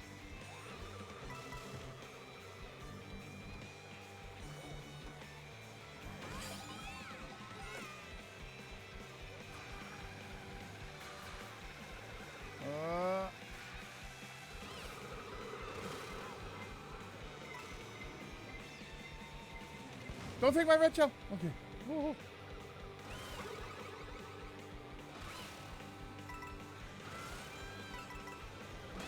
I don't know why I'm collecting coins anymore, but it makes me feel good.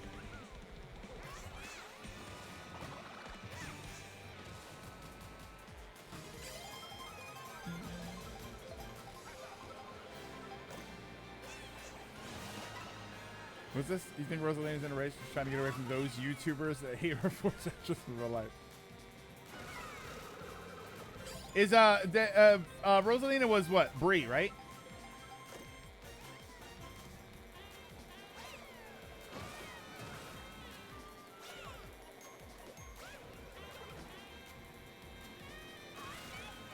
I thought you thought it was Clanker. I thought it was Conker. I was wondering when. Oh my God! I was wondering when they added Conker to the game. Ah, I should have saved that for here.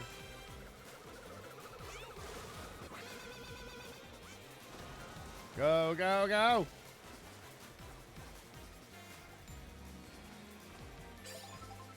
I'm in 4th place. That means there's at least one CPU player in front of me.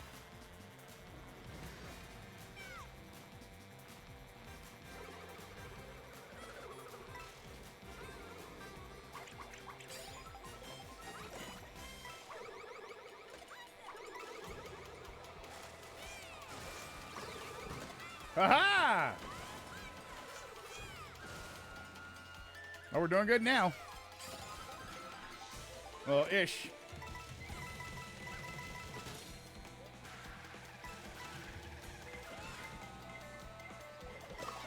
Oh! Oh! I thought I got hit with the blue shell, and turned out there was a boomerang right next to it.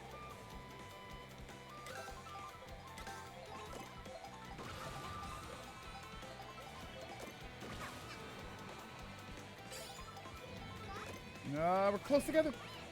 Got him. Oh, I got 2. Damn.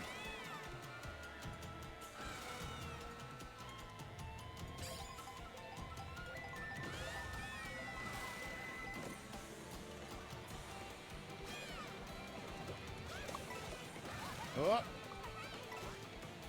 Oh, I got him. No.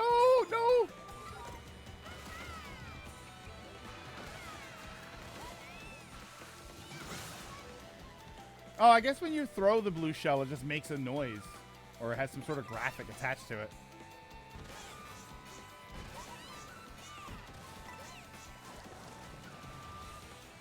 Is this the three of us? So there's another CPU player up here.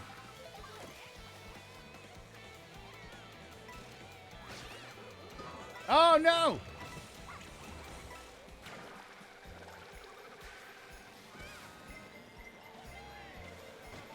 No, move out of the way! No! No! No! Oh, I hope I can watch you guys. Like, watch your race. Yeah, here we go. CPU players up first? Marco's fighting it out with a CPU player. Wait a minute. The AI takeover has begun.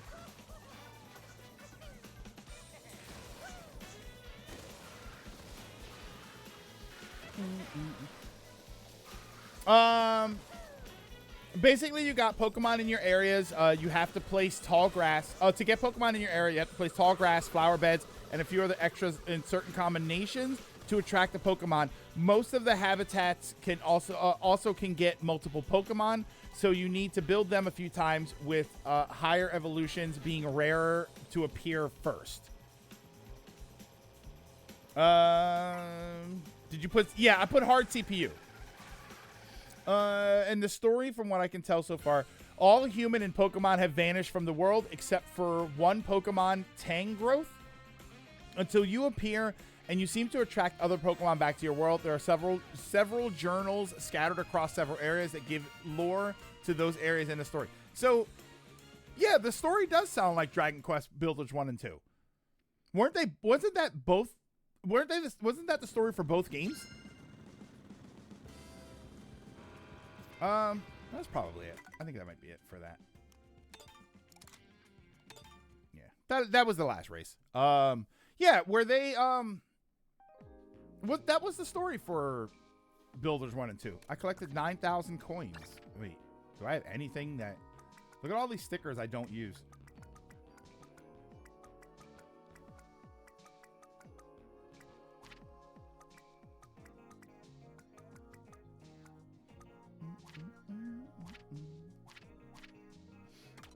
Yeah. DB1 was a spin-off from the bad ending of DB1, where you said that you would join the Dragon Lord, but he betrays you. DB2 was branched off of DQ2. Okay. Where did Baby Mario come from? I don't know. You were fighting with him the whole time there. So I go to some LAN parties locally. One of the fun ones I like to go to is the Mario Kart World one. Oh, they added Team Knockout in the last update, and one of the most fun modes with a group of 24. Yeah, we've done Team Knockout on stream with like Chris Clark and a whole bunch of people, and I think we've done it with 24 people. And it's so much fun. That's a ton of fun. That's something that's fun when you've got mics, but it's a crowded environment to do that. If any cafes in Nintendo Land is not selling Wario-themed garlic bread, then what are we doing? Do I want Wario-themed food at all? Ooh, I don't know. All right, yeah, I think that'll probably do it for today. I don't really think that we're gonna do anything else. I wouldn't mind doing some rivals, but I don't feel like setting up my PS5 right now. Yeah. Yeah, I think that'll just do it. Oh, wait, not Wario. They sell garlic knots, not Wario themed. Okay. Waluigi was not going to give up that first place. Yeah, Wario themed food is just a plate of garlic. Oh, man. All right. Yeah, I think that'll do it for today. Sorry for the shorter stream. There's no, to be honest, there's no particular reason for a shorter stream. It just, we have a shorter stream, hang out a little bit. So Saturday and Sunday, I like this background music, by the way. Saturday and Sunday, I won't be doing any streams. I won't be doing any streams tomorrow. I am free on Sunday, but I'll see what happens. I don't know what the weather's starting to get warm, so now I'm gonna start paying attention to outside a little bit. Rating Oni Fox. No, wait a minute. I don't know. Hang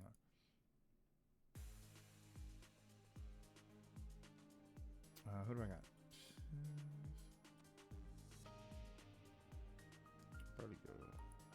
Probably go there. Oh, rate Oni. Rate Oni. My stream starts in 40 minutes. Oni Fox VT. Yeah,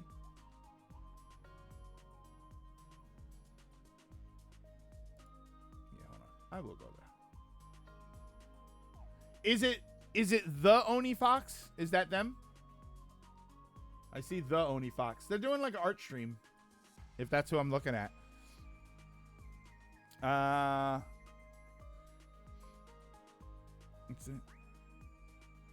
Is that there? Wait, what? Oh, that's who it is? All right. Yeah, so I'll send you guys over there. All right. Yeah, so that's going to do it for today. So thank you everybody for stopping in and for hanging out. Very, very much appreciate it. I think we had a good week. I think this was a good week of streams.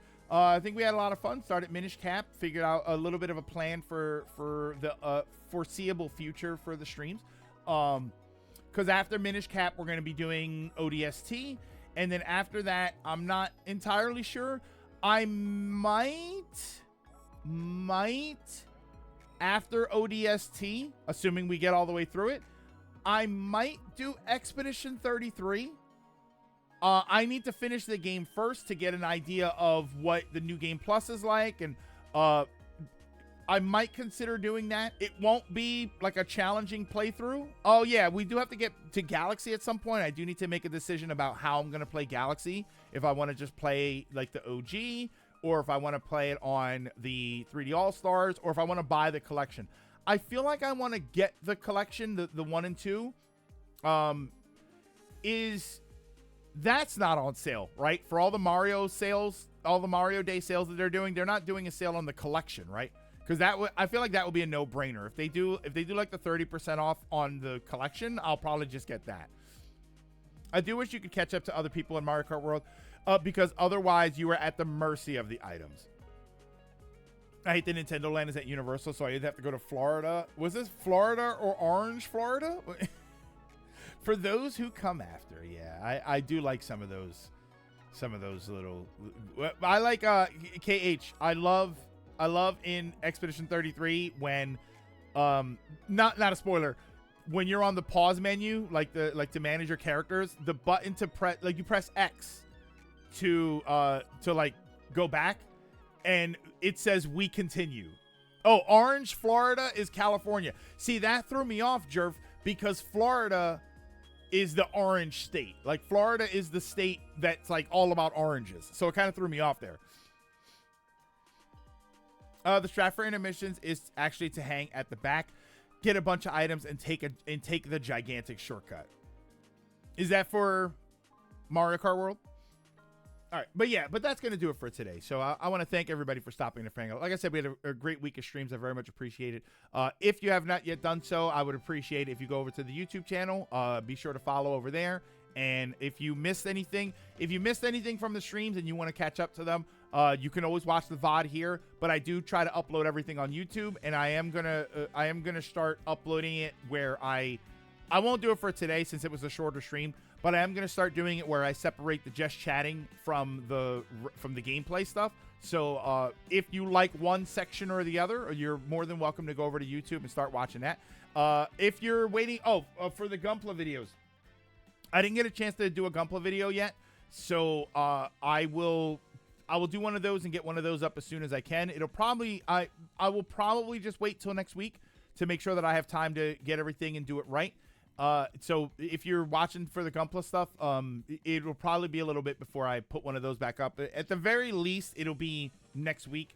But if I have time over the weekend, I'll record a build and I'll get it up on the channel. For right now, though, I'm going to send you over to the Oni Fox. The Oni Fox is doing an art stream. And it says It says Arch stream while Melee 100% grind is happening in the background. So I'm not exactly sure what's going on with that. But stick around after the credits, and I will send you over there to hang out and represent us very well. Thank you once again, everyone, for stopping in and for hanging out. Don't forget to drink your mask, wear your water, social distance whenever possible. Take care of yourselves. Take care of each other. Have a great weekend. Play some fun games. Enjoy yourself. Be safe if you are in a position where you do not have control over your safety. And I will see you all next week.